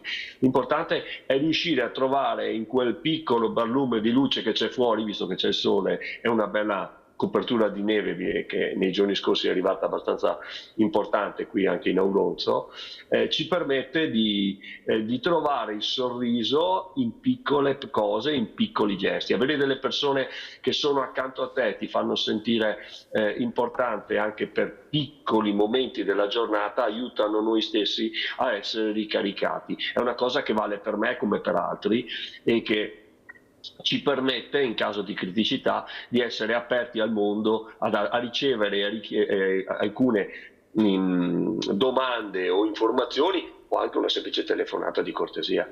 Non siamo noi disabili salvatori del mondo, perché ricordiamo che a casa ci sono tante persone anziane che anche grazie a questo potente mezzo di comunicazione, quella della televisione, ascoltando la tua trasmissione, anche i miei genitori ti ascoltano. Grazie Moreno. Quindi si trovano in una situazione di vivere un'amica, tra virgolette, virtuale, quale tu sei per chi ti vede attraverso questa scatoletta nera, questo display, e permette magari a chi ti vede e ti sente di sorridere, ragionare, parlarti anche attraverso il monitor, anche senza magari entrare in diretta, come io sono uno fortunato per cui sto parlando con te come sto parlando con gli ascoltatori. Però la tua funzione, il tuo ruolo è qualcosa di molto importante, perché ai tuoi ascoltatori fai vedere che ci sono delle persone col sorriso sul viso che possono regalarlo anche ad altri dicendo io vado nelle scuole a parlare, vado nei cinema a parlare, vado nei dove mi coinvolgono per trasmettere un messaggio positivo. Sono fiero di questa mia situazione, di questo mio ruolo, che non per tutti però è accettato. Quindi è una questione che bisogna rispettare questi segnali che arrivano dalla vita, comprendere, accettare oppure rifiutare. Non possiamo insegnare niente a nessuno, non siamo degli idoli, però siamo qua per parlarci. Se serve qualcosa vi facciamo vedere un nostro punto di vista, che non sempre è corretto, perché ci sono anche dei leader di altre situazioni che arrivano a noi per chiederci: date un segnale a questo gruppo di persone. Noi lo diamo, ma lo diamo con la nostra col nostro punto di vista, che non è sicuramente quello di un leader. Il nostro punto di vista è del leader della nostra vita, non della vita altrui. Facciamo delle nostre gesta, dei messaggi che possono tornarvi utili. Siamo qua, basta scriverci e cercarci, nessun problema. Vedi Moreno, tu però hai detto una cosa importante, forse non te ne sei neppure accorto.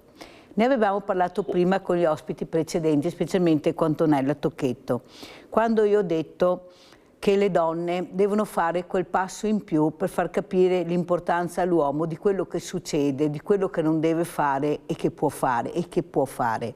E tu l'hai detto, sono le donne che mi chiamano, la compagna, la mamma, per capire come aiutare questo uomo che ha perso la gamba, che non è più quello di prima. Vedi, è sempre la donna che cerca di aiutare, è la donna che cerca di capire, come mi dicevano gli psicologi, di portare l'uomo per un cambiamento maschile. È sempre lei che deve essere lei prima a capire che c'è qualcosa che non va e lo deve aiutare. E lei ti chiama, ti chiede consigli per questo uomo. Capisci che non andiamo da nessuna parte, che dovrebbe, come dici tu, dovrebbe essere l'uomo che chiama, no? Però forse avete quella vergogna che noi... Che vergogna, dico, ho finito, Moreno. Mi sento... Brava, stai dicendo una cosa... Allora, la vergogna sì, che noi abbiamo superato, ecco, noi parliamo di tutto quando ci incontriamo, dal parrucchiere a fare la spesa, voi parlate solo di sport e basta, problemi familiari zero, se avete un problema non vi curate, ecco, fate fatica anche ad arrivare dal dottore, dobbiamo preparare anche le medicine, così mi dicono le donne, perché non tu naturalmente, parlo in generale, ecco, non riuscite a prendere neanche le medicine, forse vi abbiamo coccolato un po' troppo, Moreno. Cosa vuoi dire alle donne, tu uomo, ecco, rispetto anche a quelle donne che sono morte stuprate, violentate, ma in tempo di guerra si può fare tutto, non c'è un limite alla perversione. Ecco, queste donne che non c'entravano niente, che non sono state uccise da altre donne, forse qualche volta anche sì, nei campi di concentramento, ma specialmente dalla mano maschile. Cosa vuoi dire, Moreno Pesce? Un argomento molto, molto delicato quello che mi hai... È un bel contrasto di rapporto.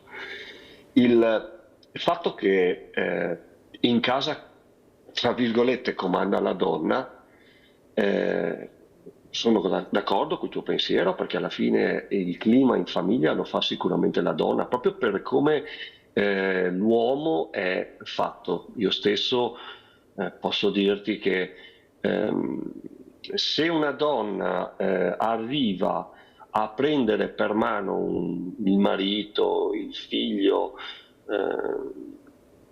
per le esperienze che ho avuto io, le mamme arrivano a me, le mogli arrivano a me, mi chiedono perché vedono qualcosa e dopo io dico: ma io, tutto sommato, che cosa posso dare a loro se non un esempio? Ecco che tornano d'aiuto quello che io ho generato perché non ho trovato.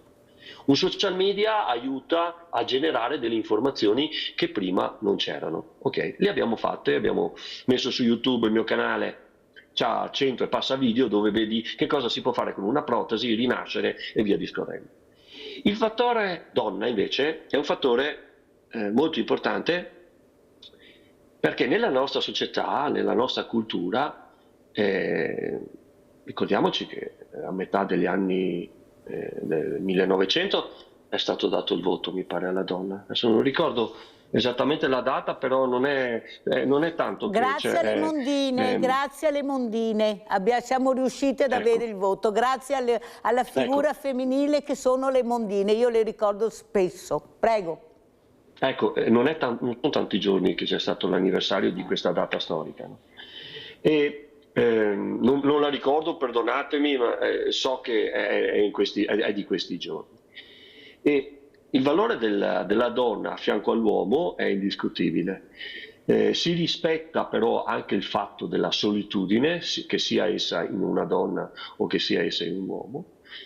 Non concordo con quello che sta succedendo naturalmente, ma è difficile non essere d'accordo su questo fattore della violenza, della follia, no? Di persone che uccidono le compagne, le ex compagne, per non so quale barlume, quale follia, no? E allo stesso punto dico, ma non ci si può parlare in maniera un po' più serena e tranquilla senza arrivare a uno scontro così violento che porta a questi gesti, dove anche un abbraccio dato a una donna o una persona anziana può togliere il fiato, può uccidere e via discorrendo. Mi viene in mente un film, no? Il Gladiatore, no? Dove c'è cos'è, l'imperatore, no? Il figlio dell'imperatore che va dall'imperatore che gli dice che vuole dare l'impero al condottiero dell'esercito, il 10° meridio, lì come si chiama. E che cosa succede? Lo ammazza stringendolo in un abbraccio. Si può arrivare a comunicare senza abbracciarsi e ammazzarsi.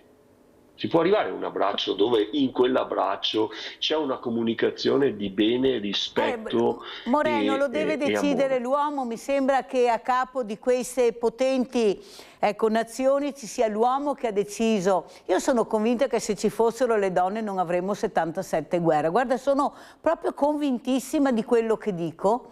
Ecco, perché purtroppo non si può continuare. Non ho memoria di aver visto una presidente degli Stati Uniti donna leader che ha fermato guerre o cose varie. Sbaglio? No, però non le ha neanche provocate in maniera forte. Non mi sembra che Hillary Clinton sia una che ama la guerra.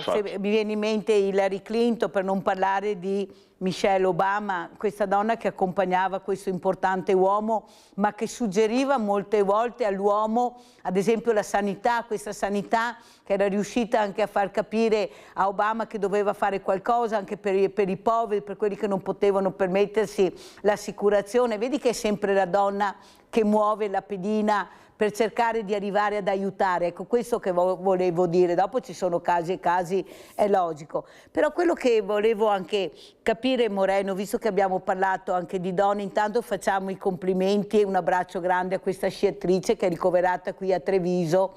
Ecco, e mi piace, vediamo anche se riescono dalla regia a trovarmi questo questo bellissimo mazzo di fiori che ha mandato il Presidente, che ho molto apprezzato, sai, il Presidente Alberto Stefani. Ecco, questa gentilezza, voi sapete che a noi piacciono quasi sempre i fiori, cioè noi amiamo i fiori, ecco, forse qualcuno se lo dimentica di uomo, ma adesso fra poco è San Valentino, così mi aggancio, regalate un fiore, una caramella, insomma specialmente un fiore, perché veramente la maggior parte di noi lo ama tantissimo. Ecco, questo fiore che è arrivato dal Presidente della Regione Veneto, Alberto Stefani, che io ho molto apprezzato, perché è un segnale di gentilezza e di sensibilità. Ecco, è un segnale molto bello, specialmente a una donna, 41 anni, ecco qua ti voglio, nonostante questo ginocchio in sofferenza, che ha deciso di partecipare, ha deciso di esserci, nonostante l'età. Alberto Tomba ha detto non doveva andare a Crash Montanà, non doveva fare questo, ma lei è una che osa, non c'è niente da fare. E quando hai nel tuo essere, osare, eccolo qua il bellissimo mazzo di Alberto Stefani, penso che sia stato apprezzatissimo da questa meraviglia di donna. Io non ho 41 anni, io lo devo fare, io devo farcela, io devo esserci a costo di rompermi l'osso del collo, cosa che è successo, non sempre ho rotto l'osso del collo, ma si è rotta il femore, che non è cosa Ecco, tu che c'eri, cosa hai visto in questa donna? Lei sapeva benissimo che era un rischio, però è osare. Ecco, noi abbiamo quello che riusciamo a osare, andare oltre, molte di noi, non tutte, ma tante di noi, anche a costo di rimetterci la vita, e li vediamo nel giro del mondo. Prego. Sai, allora, non la conosco personalmente, la rispetto, la stimo per quello che ha fatto. Non credo sia capibile alle persone normali che cosa vuol dire fare quello che ha fatto lei. Lei ha osato, Alberto Tomba, che è un campione del mondo, ha la sua storia alle spalle, ha detto non doveva andare. Però sai, è difficile, abbiamo anche noi la Brignone che non è tanto ok, no? Però è lì. Sì. Cioè, vivere un'Olimpiade, io non posso dire perché non l'ho mai vista, però vedo negli occhi delle persone, senti proprio il clima che si vive nelle varie venue dell'area di Cortina, quindi allo slittino, al tofane, ai curling, vedi e vivi una situazione che è una situazione di trasporto che ti porta dentro insieme a loro.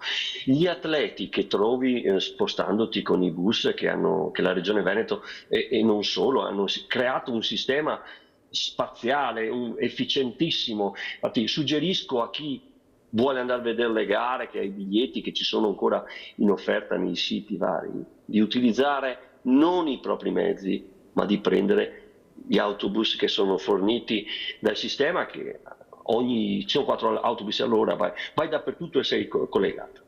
Ma torniamo all'Isly. È stata una grandissima prova da parte sua, provare a fare quello che ha fatto. Lo si vedeva già nelle prove che aveva qualche problemino nella gestione delle gare, però era lì. Sì. Cioè, io l'ho fatta quella pista in salita, adesso mi pare che in passato vi avevo girato il video, ma ve lo rigiro, magari la prossima volta lo facciamo anche vedere, no? Che ho la fortuna di entrare in diretta con te. Non è assolutamente capibile, ma è condivisibile, perché è un pensiero dove io a 41 anni sto facendo e voglio presenziare a un'Olimpiade. Quando mi ricapiterà di esserci, se non ho ora le possibilità fisiche per farlo, non è detto che la prossima ci possa essere. È giusto esserci, ci ha provato, si è fatta male, mi rammarico tantissimo per quel mare. Sono molto felice della sensibilità del Presidente della Regione che gli ha mandato il mazzo di fiori, che non voglio fare campanilismo politico, è un gesto di cortesia, mi piace vederlo come gesto di cortesia e mi fa molto piacere. Ascolta Moreno, Spero per caso il video, Moreno, per caso il video è quello di Cortina 2022 che parlavi? Allora lo facciamo vedere subito. Andiamo a vederlo. Ok, sì, è la salita dell'Olimpia.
Bellissimo, guarda, veramente bellissimo. Adesso lo spiegherai. Prima però fammi salutare la regia, i miei ragazzi Andrea, Vincenzo e Marco, che sono bravissimi. Ecco, se vedete tutto questo è merito anche loro, bisogna che li ringrazi perché è giusto.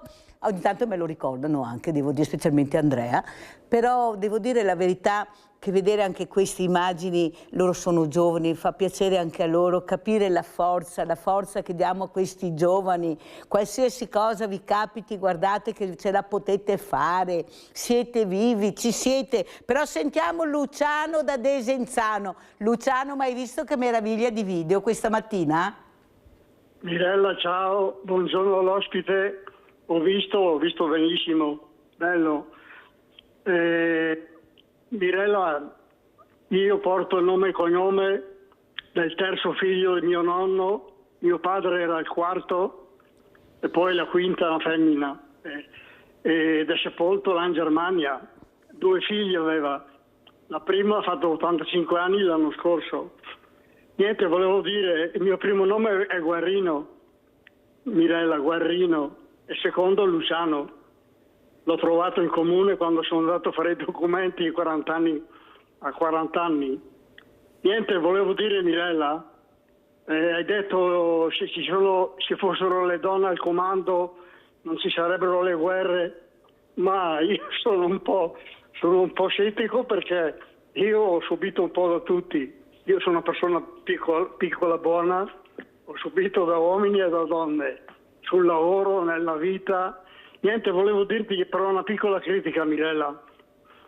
Oggi è il giorno del ricordo, bisogna ricordare tutti i delinquenti, tra parentesi, no? Ma 15 giorni fa, sabato dell'altro, c'era lì un signore che non faccio il nome. Io ho telefonato, ho detto che il primo assassino è stato Mao Zedong, 70 milioni di morti. Secondo Stalin 60 milioni. E questo signore si è messo un po' a ridere dicendo se le ha uccisi 60 milioni non ci sarebbero più in Russia persone, no? Avresti dovuto un po' riprenderlo, non saranno 60 milioni, saranno 50, ma questi 2 assassini e poi anche Fidel Castro, in base alla popolazione, a Cuba sono 11 milioni.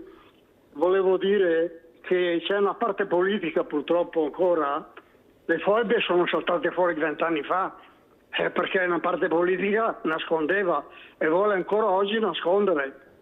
Va bene, niente, purtroppo il passato è il passato, ma non c'è mai stato un odio così, parliamo dell'Italia, mettere il Presidente del Consiglio a gambe in giù, minacciare la figlia, minacciare lei, minacciare la figlia. Non c'è mai stato questo odio quando io avevo 30 anni, che c'era la Democrazia Cristiana e gli altri 5 partitini al governo. Non c'è mai stato questo odio. Vi saluto, buongiorno a tutti. Grazie caro Luciano. Se tu ricordi, io dico sempre una frase, io faccio parlare molto gli ospiti e voi lo sapete, e poi dico, ognuno a casa faccia le proprie riflessioni, anche nei numeri. Non li posso fare io le riflessioni, io posso invitare l'ospite, dire quello che penso, ma nei numeri non puoi giocare con i numeri, devi avere dei numeri veri. Siccome io i numeri veri non li ho né da una parte e né dall'altra, forse nessuno li ha i numeri veri, Luciano, ecco, non posso dire altri numeri o dire che ha sbagliato i numeri o che hai sbagliato tu o lui, perciò resto imparziale, no? Dico fate le riflessioni a casa, perché i numeri sono delicati, non puoi sbagliare nei numeri e io non posso sbagliare a dare i numeri. Grazie comunque Luciano, ma fidati delle donne Luciano, mi dispiace che nella tua strada le hai trovate di sbagliate, ma ce ne sono tante di brave, guarda, l'hai sentito cosa ha detto anche Moreno, che cercano anche di aiutare questi compagni, ecco, non si mettono loro alla ricerca per non vedere questa disperazione, ecco, questo sfinimento, ecco, di questo uomo che non ce la fa più ad accettarsi. Fidati della Mirella, Luciano, che che io le conosco bene, guarda che siamo tanto perfide, è vero, anche tanto cattive quando ci mettiamo veramente di petto. Anch'io, se ti dico i dispetti che mi fanno le donne, tu non li puoi neanche immaginare, perché vedi, l'invidia regna sovrana. E qua devo lanciare proprio una palla a voi e vi ringrazio perché voi non l'avete questa. Noi siamo invidiose di noi stesse, della donna. Ecco, invidiamo la donna che arriva, la donna che, non tutte per carità, ci mancherebbe, ma una buona parte iniziamo a fare i dispettini. Ecco, quando qualcosa ci sembra che non vada, non riusciamo a parlare, a chiarirci, no? Cominciamo a fare i dispetti. Tanto è vero che non ci votiamo, i numeri, l'ho detto anche prima, i numeri non ci danno ragione. I numeri sono a favore della figura maschile, non c'è niente da fare. Noi non votiamo la donna, votiamo l'uomo anche nel 2026, basta vedere i risultati. Ma nonostante questo dico che se siamo riuscite ad essere quello che siamo è anche merito nostro, merito nostro. Il primo sciopero è stato fatto dalle donne, ricordiamocelo, se andate a votare è merito di queste donne che hanno sacrificato, che hanno lottato e ci hanno messo anche la vita per portare avanti, ecco, la storia. Moreno, la storia, che storia vuoi raccontare invece delle Olimpiadi? Che ecco, quello che ti piace e quello che non ti piace di queste Olimpiadi dove c'è uno sfarzo che è incredibile, su un ambiente molto ristretto, perché poi mi sembra che in giro non ci sia tutto questo ben di Dio, compresi gli alberghi, mi dicono che non è, a parte Cortina, con dei prezzi impossibili, ma in giro ho sentito il presidente degli albergatori, dice, beh, insomma, non è proprio che sia tutto oro quel che luccica, conforme la zona dove sei. Ecco, cosa hai visto, cosa ti piace, cosa non ti piace di queste Olimpiadi? Prego, Moreno, pesce. Allora, beh, la cosa che non mi piace e credo sia un sentore, cioè è obiettivo, c'è una cosa obiettiva. Vedo tanti pullman, autobus vuoti. Quindi nonostante il numero delle persone che sono presenti lì come volontari, che andiamo via ad orari molto impegnativi, per dirti, io da Auronzo prendo un autobus alle 5 della mattina per essere in turno alle 7, ok? Quindi di conseguenza la giornata dopo va dalle 7, facciamo un turno di lavoro abbastanza impegnativo, relazionandoci con le persone, stando sempre attenti a tutto quello che succede a noi, perché anche nel mio caso col gruppo di lavoro con cui siamo impattati al curling gestiamo 1200-1700 persone al giorno. Quindi cosa non fai è di sicuramente concreto con la tua siamo squadra, molto, Moreno? molto operativi. Cosa fai di concreto con la tua squadra come volontario? Sì, allora ci sono diversi settori, no, da gestire, no? Nel momento in cui tu c'è un'area delimitata, tu entri all'interno di quest'area e controlli gli accessi, quindi faciliti le persone ad accomodarsi, seguiamo naturalmente che le persone con difficoltà motoria e poi controlliamo durante la partita che tutto sia a posto, sia regolare. Siamo naturalmente sempre a disposizione per ogni possibile criticità possa servire, indichiamo dove andare a prendere il caffè, dove sono i bagni, dove andare a fare un piccolo pit stop per mangiare e naturalmente abbiamo anche la funzione di segnalare ogni criticità a un ente preposto che è quello della sicurezza. Okay. Questa è una cosa che secondo me funziona molto bene. I ragazzi sono splendidi, giovani e secondo me la formula è organizzata al meglio.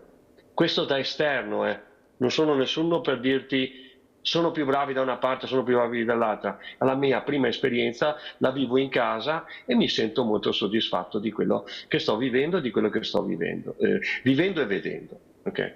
Poi non è una passeggiata perché è molto pesante, volontari vuol dire dedicarsi senza un euro in tasca per questa cosa.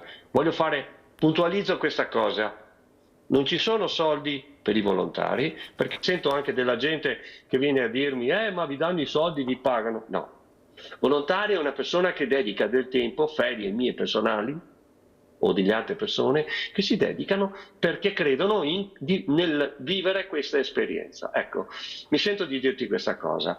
Per quanto riguarda quello che non va è quello che la gente non fa, sfruttando quello che chi ha organizzato ha pensato di far trovare a queste persone. Mi riferisco agli enti della Fondazione Milano Cortina, la stessa Fondazione Cortina, il presidente della provincia Padrini e tutto il gruppo di lavoro con cui avevo fatto verso la fine di dicembre un incontro in cui erano stati presentati i piani di attacco per favorire il trasporto delle persone. Cosa costa un biglietto scontato, Moreno? Cosa costa un biglietto scontato? Non fare quella faccia, scusa, No, io ho visto anche biglietti da 50 euro, ecco, però non so dirti esattamente, dai 50 in su, diciamo, a quale gara, a quale posizione e quant'altro. Ho visto anche biglietti, seguendo una traccia per prendere dei biglietti per far vedere a mia figlia il pattinaggio a Milano, però non qui a Cortina, a Milano, e ho visto che costavano sui 200-300 euro, non pochi, però se metto in conto cosa costa andare a vedere la Formula 1 o andare a vedere una partita di calcio in determinate postazioni, qui stiamo parlando di un evento olimpico che avviene ogni 4 anni e c'è il top degli atleti che stanno gareggiando per ottenere una prestazione. Mamma Lollo ha regalato un sorriso grande, penso a tutti quanti, non solo al marito Matteo e al figlio Tommaso. Fantastica, fantastica, questa Quindi donna veramente... Teniamo in considerazione a chi critica il valore di una donna o violenta una donna, io dico osservate che cosa fa lei quando ha vinto, sa della vittoria cercando il figlio. Non bellissimo, è che fa tanta bellissimo. promozione. Noi uomini spesso non abbiamo la fortuna che hanno. Non vi ricordate neanche di mamme. avere il fiorvo gli altri uomini, ma non ho mai visto io un uomo, un campione che va a prendere suo figlio e lo porta in braccio, se devo dire la verità. Non ho ricordi, se qualcuno l'ha fatto mi farebbe piacere vederlo. Moreno, io ti devo lasciare, ti ringrazio veramente, mi piacerebbe averti ancora ospite per parlare ancora di Olimpiadi, di Cortina, dall'altro lato della medaglia, ecco, da queste persone che nonostante tutto, ecco, credono ancora nella vita, nello sport. Lo sport ha dato loro, ecco, proprio l'aggancio col cielo di dire, ecco, possiamo riprendere in mano la nostra vita, e così ha detto Moreno Pesce. Fatelo anche voi, quelli che sono a casa, che sono veramente sconfitti dalla malattia o da qualcosa. Pensate al futuro, non si sa mai cosa può succedere. Ecco, abbiate la speranza. Grazie a Moreno, veramente grazie di essere stato con noi, Moreno Pesce. Vi lascio con l'ultimo video Forcella, e ringrazio e saluto Moreno Pesce. Ciao Moreno.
Allora io aprirei con questa poesia, permesso, poi presento gli ospiti importanti che abbiamo anche questa mattina.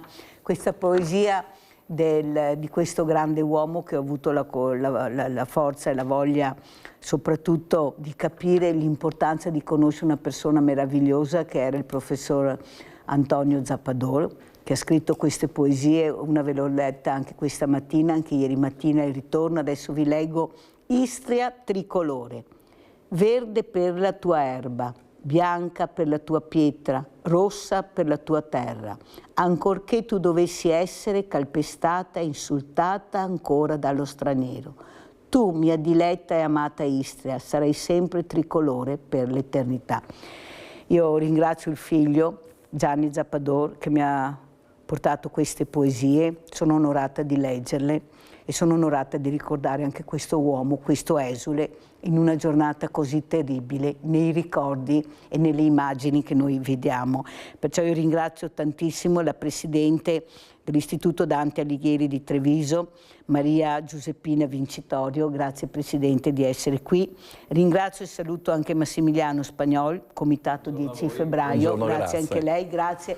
È arrivato fresco fresco da questa mattinata un po' intensa, dove mi raccontava finalmente, ecco, con la gioia di Mirella, che ha visto tanti bambini, tanti giovani, le scuole, a partecipare a questi eventi perché loro capiscono, loro sono sensibili, non è vero che non capiscono, che gli interessa, anzi io penso che la storia gli interessi molto, il problema è vedere chi la racconta e cosa raccontano. Presidente, cosa dice della poesia, di questo esule, degli esuli oggi che ricorderemo, di queste immagini terribili che bisogna anche vedere, guardare, queste foibe, queste persone che non avevano fatto niente, che non c'entravano niente, però la storia, come diceva l'avvocato Tocchetto, si ripete anche nel 2026, certo. Anche in questo momento noi parliamo, bambini muoiono, giovani muoiono, civili, soldati giovanissimi.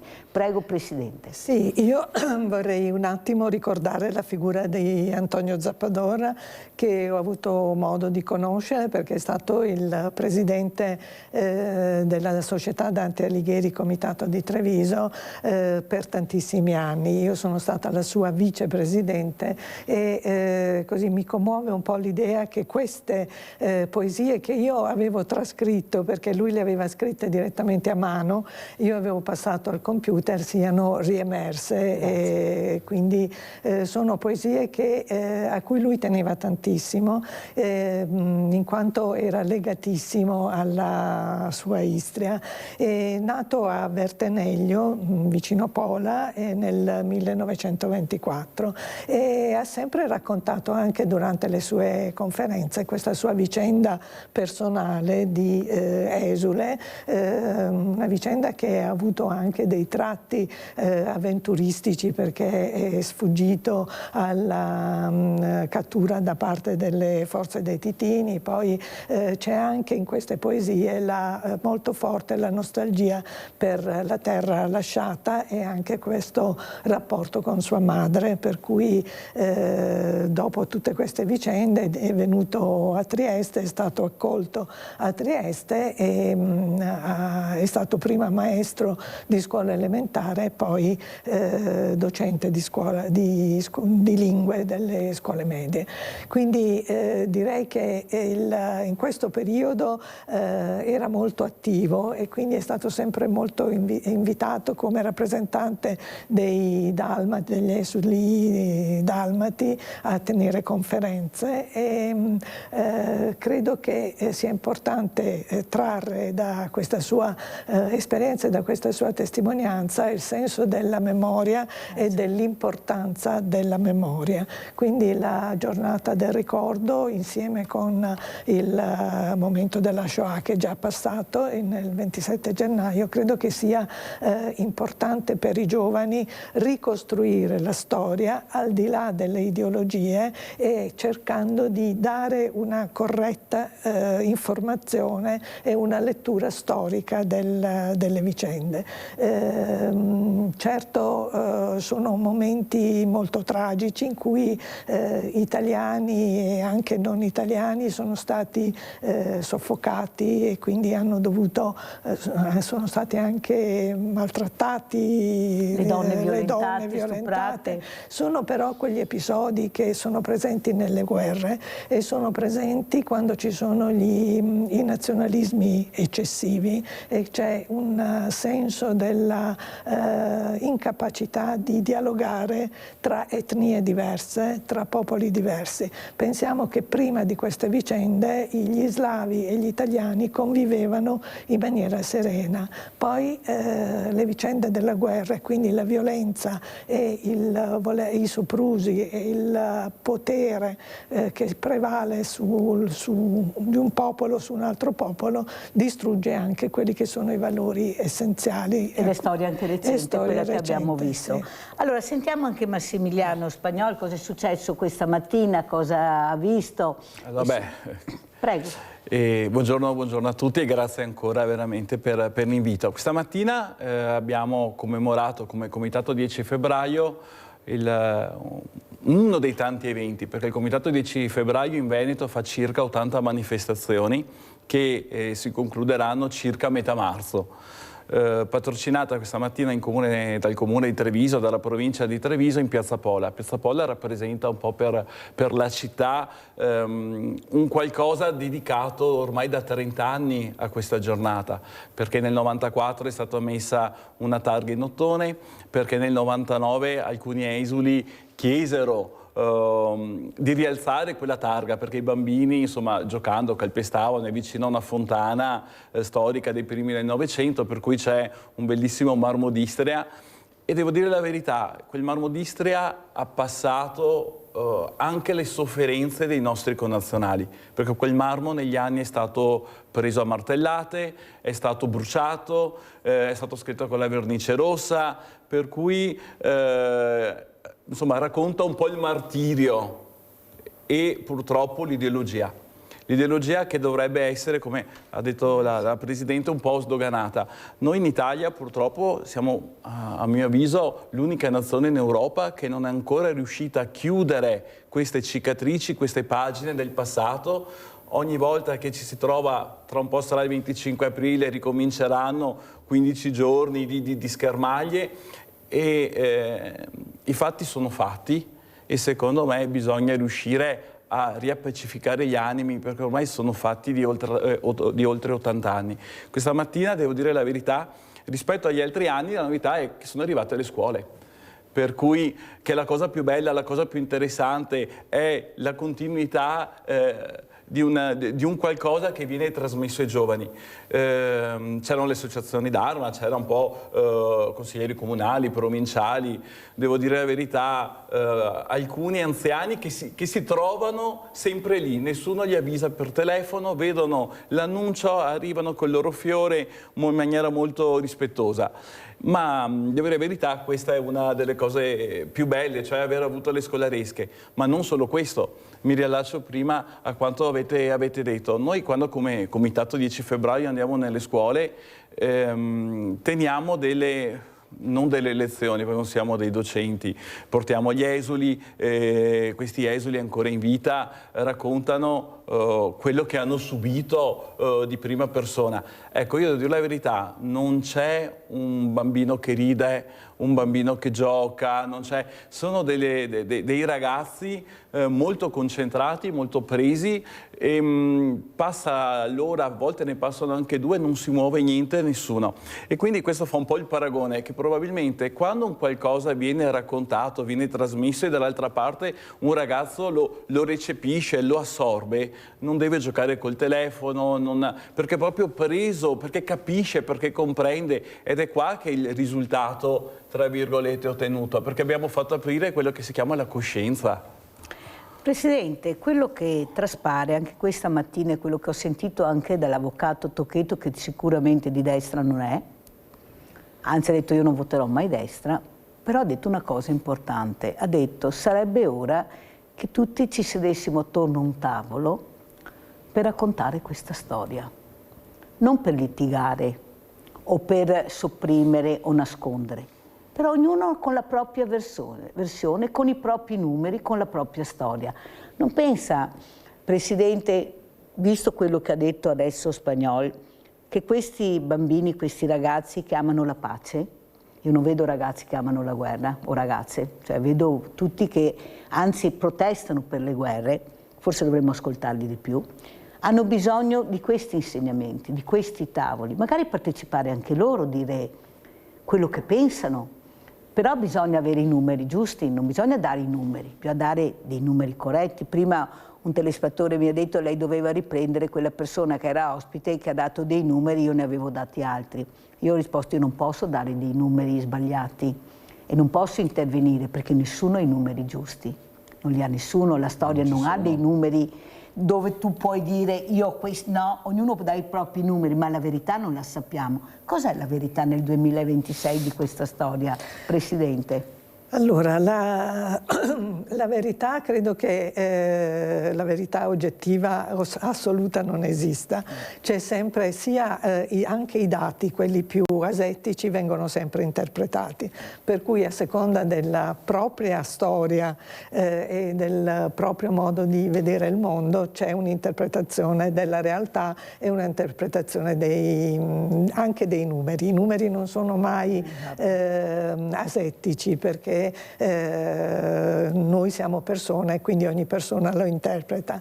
Credo che sia importante dare ai ragazzi il percorso storico, che cosa c'era nell'Istria, in quella zona, già dall'epoca romana, che cosa è successo dopo, nell'epoca con Carlo Magno, che cosa è successo successivamente, e quindi vedere come attraverso la stratificazione delle popolazioni esistevano gli slavi e sono sopraggiunti gli italiani. Quindi c'è stata per un buon periodo, fino a quando non sono sopraggiunti, come dicevo prima, i nazionalismi e il concetto dell'identità nazionale e del potere nazionale, c'è stata una convivenza pacifica di slavi e di italiani. E ricordiamo che all'epoca della Repubblica di Venezia c'è stata una grande influenza veneziana all'interno di queste aree che erano abitate dagli slavi, e quindi anche oggi se noi andiamo in Istria vediamo tangibile il segno della presenza italiana, e la stessa Venezia, all'epoca veneziana, ha tollerato gli slavi, per cui anche se gli italiani e la borghesia e gli aristocratici italiani avevano il potere, hanno lasciato che ci fossero doppie lingue, che ci fosse un insegnamento bilingue all'interno delle scuole. Cos'è successo? Che in epoca successiva tutta questa tolleranza alle istituzioni slave sono subentrate imposte quelle italiane, non si è più potuto parlare lo slavo, si è imposto l'italiano. Poi successivamente, finita l'epoca italiana, è cominciata l'altra epoca. Io credo che si debba dire ai ragazzi, ma il messaggio più grande, io non starei lì a dire, certo c'è stato un periodo in cui sono state un po' nascoste questa storia delle foibe, ha imbarazzato un po' alcuni governi, però... Perché, mi scusi Presidente, perché imbarazzato? Se la storia è storia e tu non devi essere imbarazzato, perché sei imbarazzato? Perché c'era una violenza che andava oltre e che, su cui però c'è stata anche una manipolazione di questa violenza, quindi c'è stato un periodo, anche De Gasperi, nonostante avesse insistito su un discorso di recupero di questa memoria, però nella prima fase, ed è da capire perché dopo tutte le vicende storiche, nella fase della costruzione della Repubblica, certi argomenti potevano essere complicati da accettare e da assorbire. Però io credo che non si debba tornare a fare la polemica con il passato, partiamo da oggi. C'è stata una legge che ha previsto che si introducesse la giornata del ricordo, e partiamo da questo e proviamo a trovare i valori essenziali di questo. Spagnol, partiamo da oggi, partiamo da questo, dice la Presidente Vincitorio, mi sembra che sia una bella partenza. Assolutamente sì, però io aggiungerei qualcosa nel puzzle dei 2000 anni della storia, delle quelle che chiamiamo ancora oggi le terre orientali. Ha detto bene la Presidentessa, fino alla Repubblica Serenissima c'era questa cultura mitteleuropea, perché veramente c'erano religioni, c'erano culture completamente diverse. Si è visto anche dopo alcuni cognomi italianissimi, addirittura mi ricordo, ho conosciuto le famiglie di Fiume, sono rimasti a Fiume perché invece loro si consideravano slave, mentre persone che avevano un cognome assolutamente, oggi non lo associamo all'italiano, erano italianissimi. Purtroppo con la caduta della Serenissima gli austro-ungarici hanno iniziato a fare di tutto per non mantenere la cultura veneta, anzi chiamiamola la cultura istro-veneta, perché è un qualcosa che ancora si sposa dentro, si parla il dialetto istro-veneto, è un qualcosa di diverso. E ecco che i dalmati hanno iniziato a ritirarsi subito dopo e risalire e arrivare in Istria, perché già in quel periodo, per cui si parla del periodo austro-ungarico, non veniva dato spazio alla lingua italiana, alla cultura italiana, per poi arrivare all'irredentismo e quant'altro. Sicuramente serve una ripartenza, però non sarei neanche così sereno nel dire no, ma perché è finita la guerra, sì, insomma erano fatti terribili. No, diciamo la verità, c'è stata una guerra civile dentro la guerra civile, ci sono stati partigiani bianchi e partigiani rossi, sono stati stragi tra correnti di partigiani, Porzus in Friuli. Probabilmente la politica italiana, per non continuare a ricordare stragi, morti e far capire che avevamo perso una guerra, perché il dato di fatto era questo, l'Italia aveva perso la guerra, non l'Italia è diventata co-belligerante perché aveva cambiato casacca. E hanno pagato le genti di Istria, di Fiume, della Dalmazia, della Venezia Giulia. Loro hanno pagato. E hanno pagato 2 volte perché sono andati via, perché non era più Italia, e purtroppo sono arrivati in Italia e gli italiani gli hanno detto no, ma voi non siete italiani, voi siete slavi, fascisti, non vi diamo spazio. E il vero martirio, secondo me, è stato proprio questo, la non accoglienza, la non integrazione. Andiamo a vedere questo documentario per le del ricordo, poi lo commentiamo con i miei ospiti.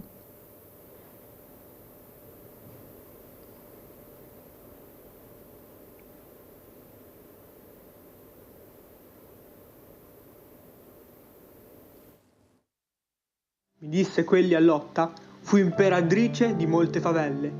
A vizio di lussuria fussi rotta, che libito felicito in sua legge, per torre il biasmo in che era condotta. E lei Semiramis, di cui si legge che succedette a Nino e fu sua sposa, tenne la terra che il soldan corregge. L'altra è colei che s'ancise amorosa e ruppe fede al cener di Sicheo, poi è Cleopatras lussuriosa. Elena vedi, per cui tanto reo tempo si volse, e vedi il grande Achille che con amore al fine combatteo. Vedi Paris, Tristano, e più di 1000 ombre mostrommi e nominommi a dito, ch'amor di nostra vita di partille. La regina degli Assiri Semiramide è citata come esempio di lussuria da Virgilio. Questo perché ella si lascia travolgere da passioni distruttive che la portano a vivere nel vizio e a diffondere comportamenti immorali. Didone, invece, viene presentata come vittima di un amore fatale che la spinge alla disperazione e al suicidio. Viene così condannata a vagare nel girone dei lussuriosi per sempre, dove paga il prezzo della sua passione irrefrenabile. Un'altra figura femminile che ha preferito la morte ad una vita struggente è Cleopatra, condannata da Dante a soffrire nell'inferno, dove il suo desiderio e la sua bellezza vengono puniti senza fine. Tutti sappiamo che la causa della famosa guerra di Troia è il rapimento della moglie di Menelao, Elena, da parte di Paride.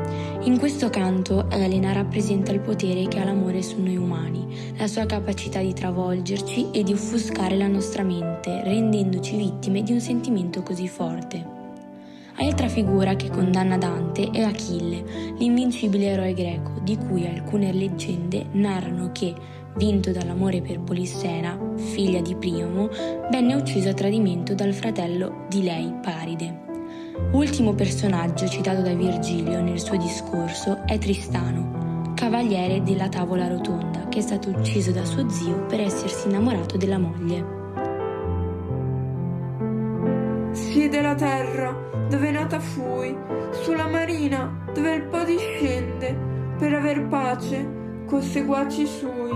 Amor che al cor gentil ratto s'apprende, prese costui della bella persona che mi fu tolta, e il modo ancor m'offende. Amor che nulla amato amar perdona, mi prese del costui piacessi forte, che, come vedi, ancor non m'abbandona. Amor condusse noi ad una morte, Cain attende chi a vita ci spense.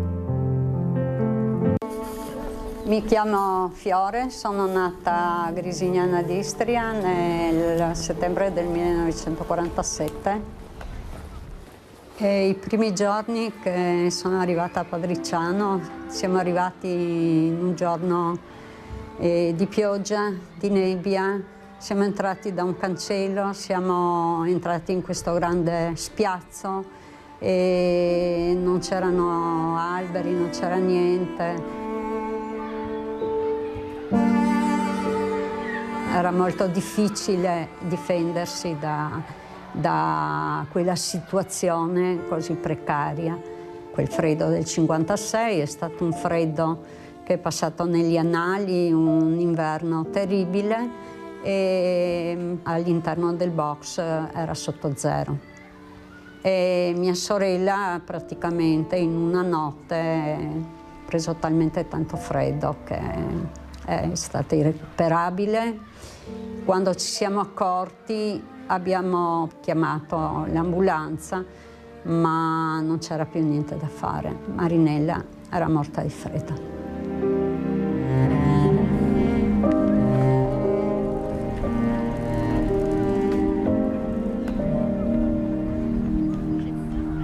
Ma la morte di mia sorella ha condizionato tutta la mia vita, ancora oggi.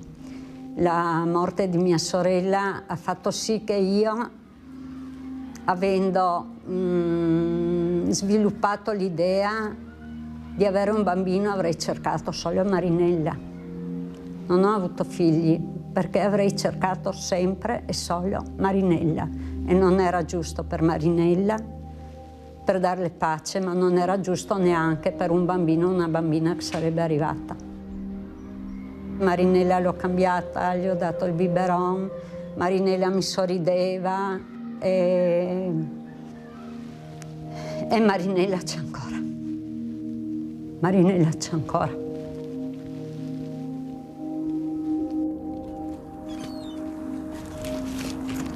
Mio padre diceva sempre: me sento straniero a Padova perché che abito, ma non è la mia patria.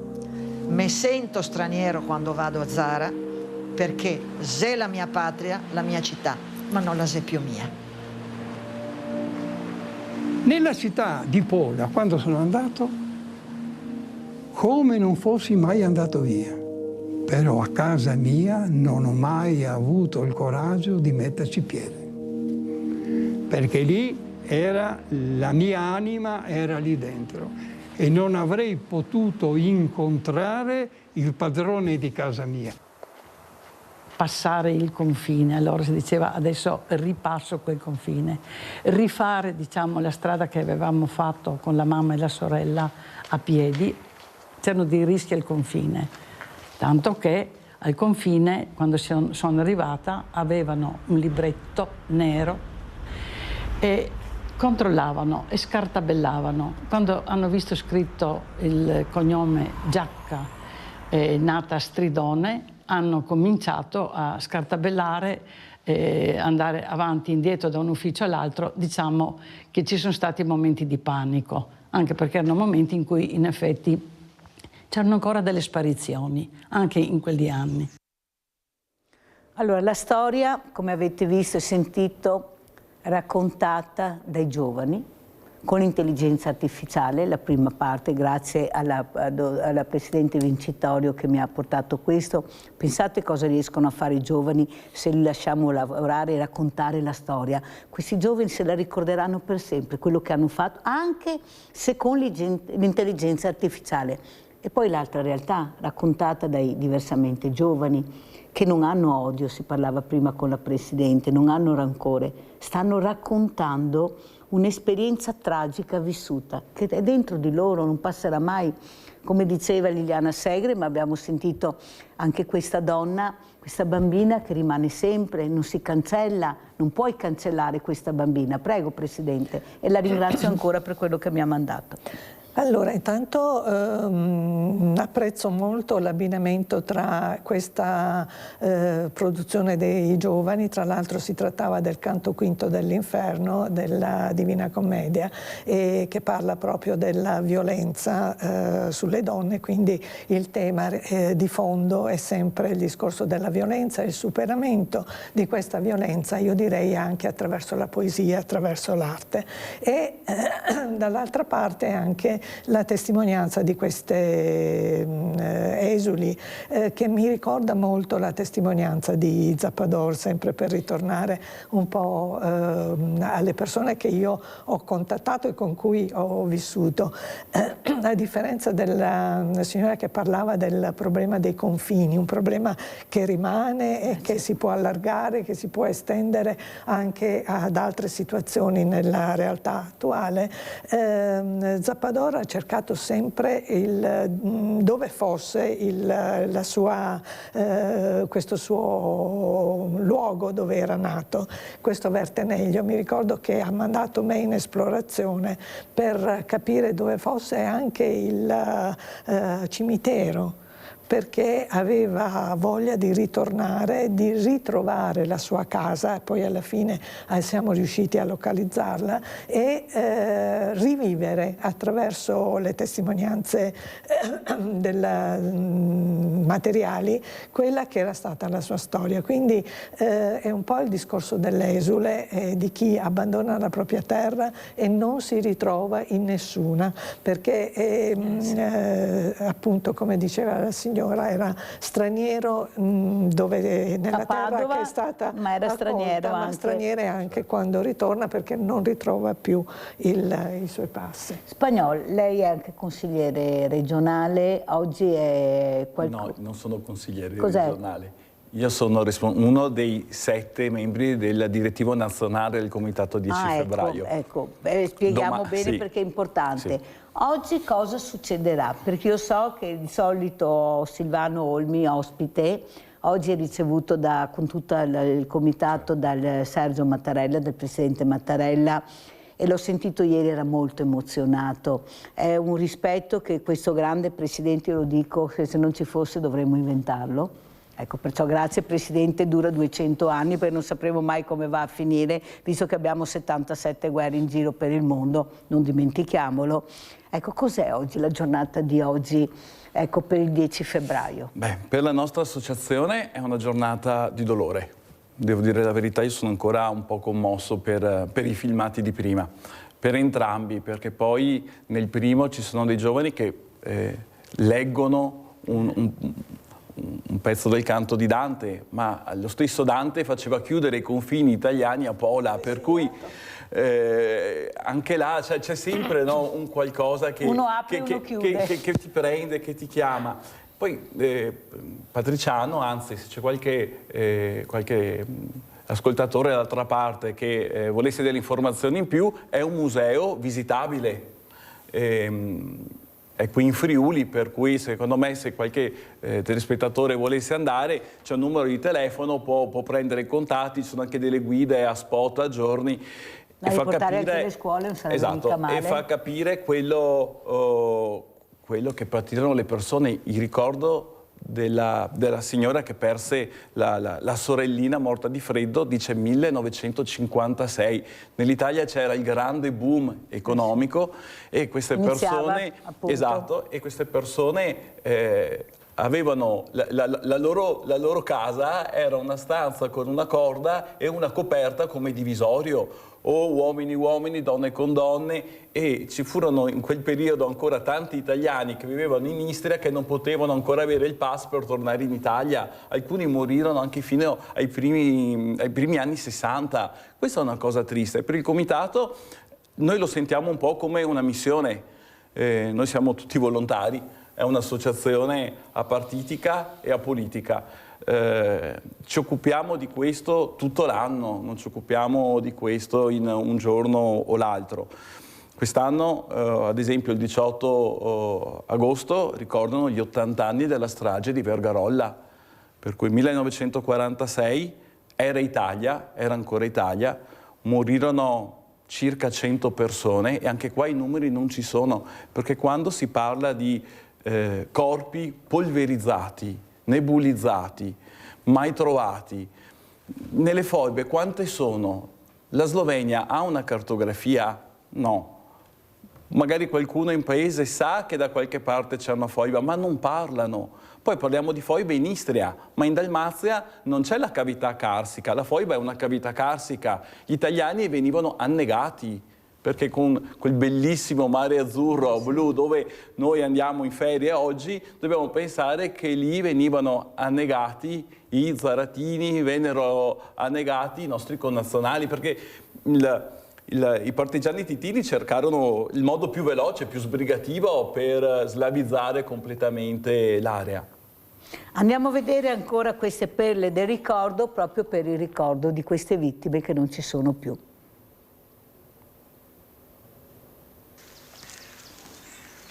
Arrivata a casa del nonno è stato veramente commovente proprio, perché il nonno come mi ha vista, dunque mi aveva visto bambina e mi ha visto poi adulta in certo senso, mi ha abbracciata strettamente dicendomi: adesso posso anche morire perché ti ho vista ancora una volta.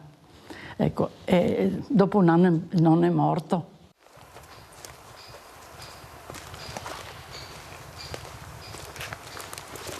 Mio padre non è voluto neanche avvicinarsi alla sua casa. Mio padre ha preso una zoglia di terra, se l'è messa sotto il naso e ha detto: questa non è più la nostra terra. Andiamo in macchina e torniamo a casa. E mio fratello gli ha detto: papà, quale casa?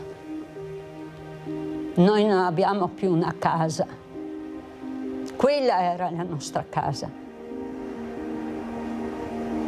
Tutti i giorni della mia vita non è passato giorno se non ho pensato a questo, perché la nostra storia, la mia storia in modo particolare, non ho mai voluto dimenticarla. Non dimenticare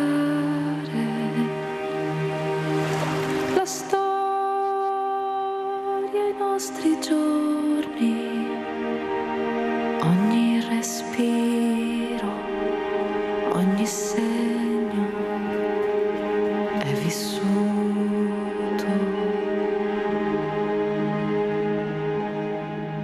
Dobbiamo riscrivere la nostra storia per le nuove generazioni, in modo che non ci siano degli equivoci e che uno, studiando una storia e quell'altro una diventino nemici prima di conoscersi. Questo è il nostro impegno e questo deve essere l'impegno di tutti i profughi.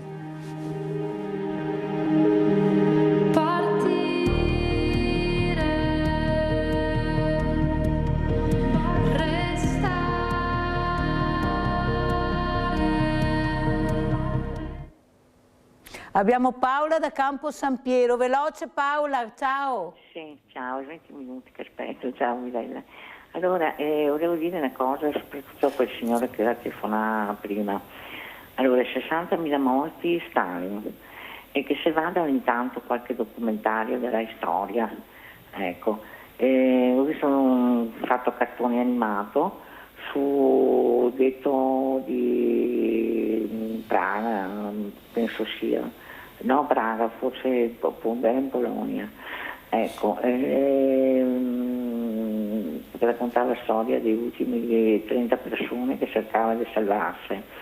La guerra, 20.000 tedeschi, 20.000 guardie polacche, 20.000 guardie ucraine, che i retaggi sempre solo l'Ungheria.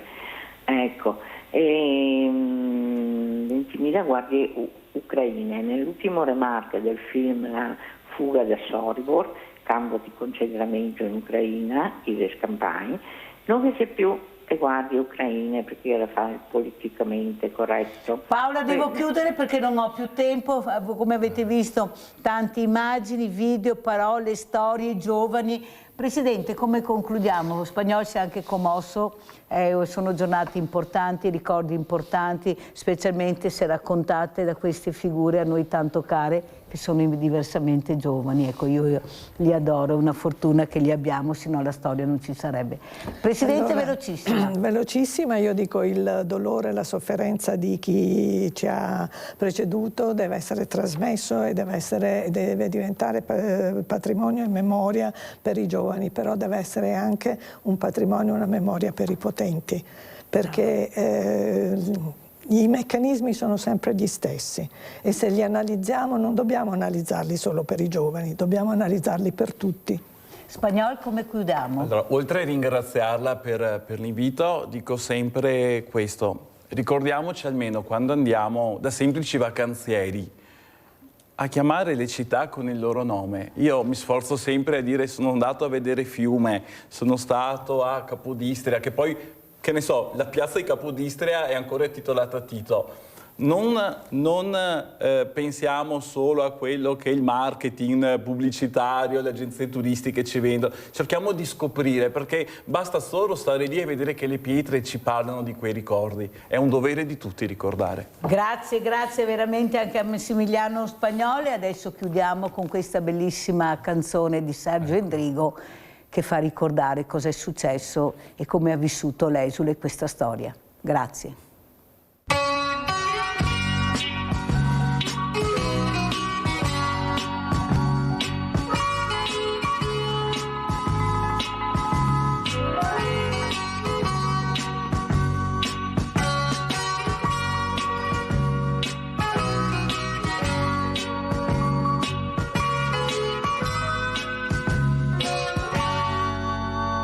Un volo di gabbiani telecomandati e una spiaggia di conchiglie morte.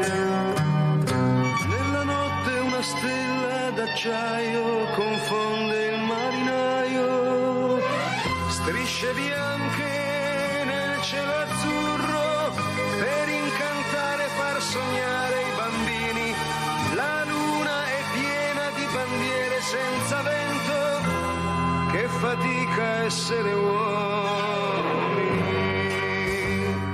Partirà, la nave partirà, dove arriverà? Questo non si sa, sarà come l'arca di Noè, il cane, il gatto, io e te. Un toro è disteso sulla sabbia, il suo cuore perde kerosene. A ogni curva un cavallo di latta distrugge il cavaliere.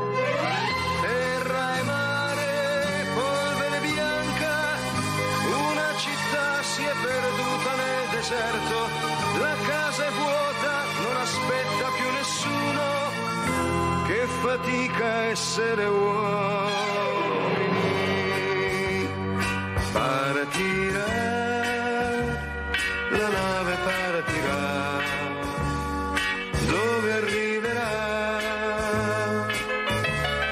Questo non si sa, sarà come l'arca di Noè, il cane, il gatto, io. Parti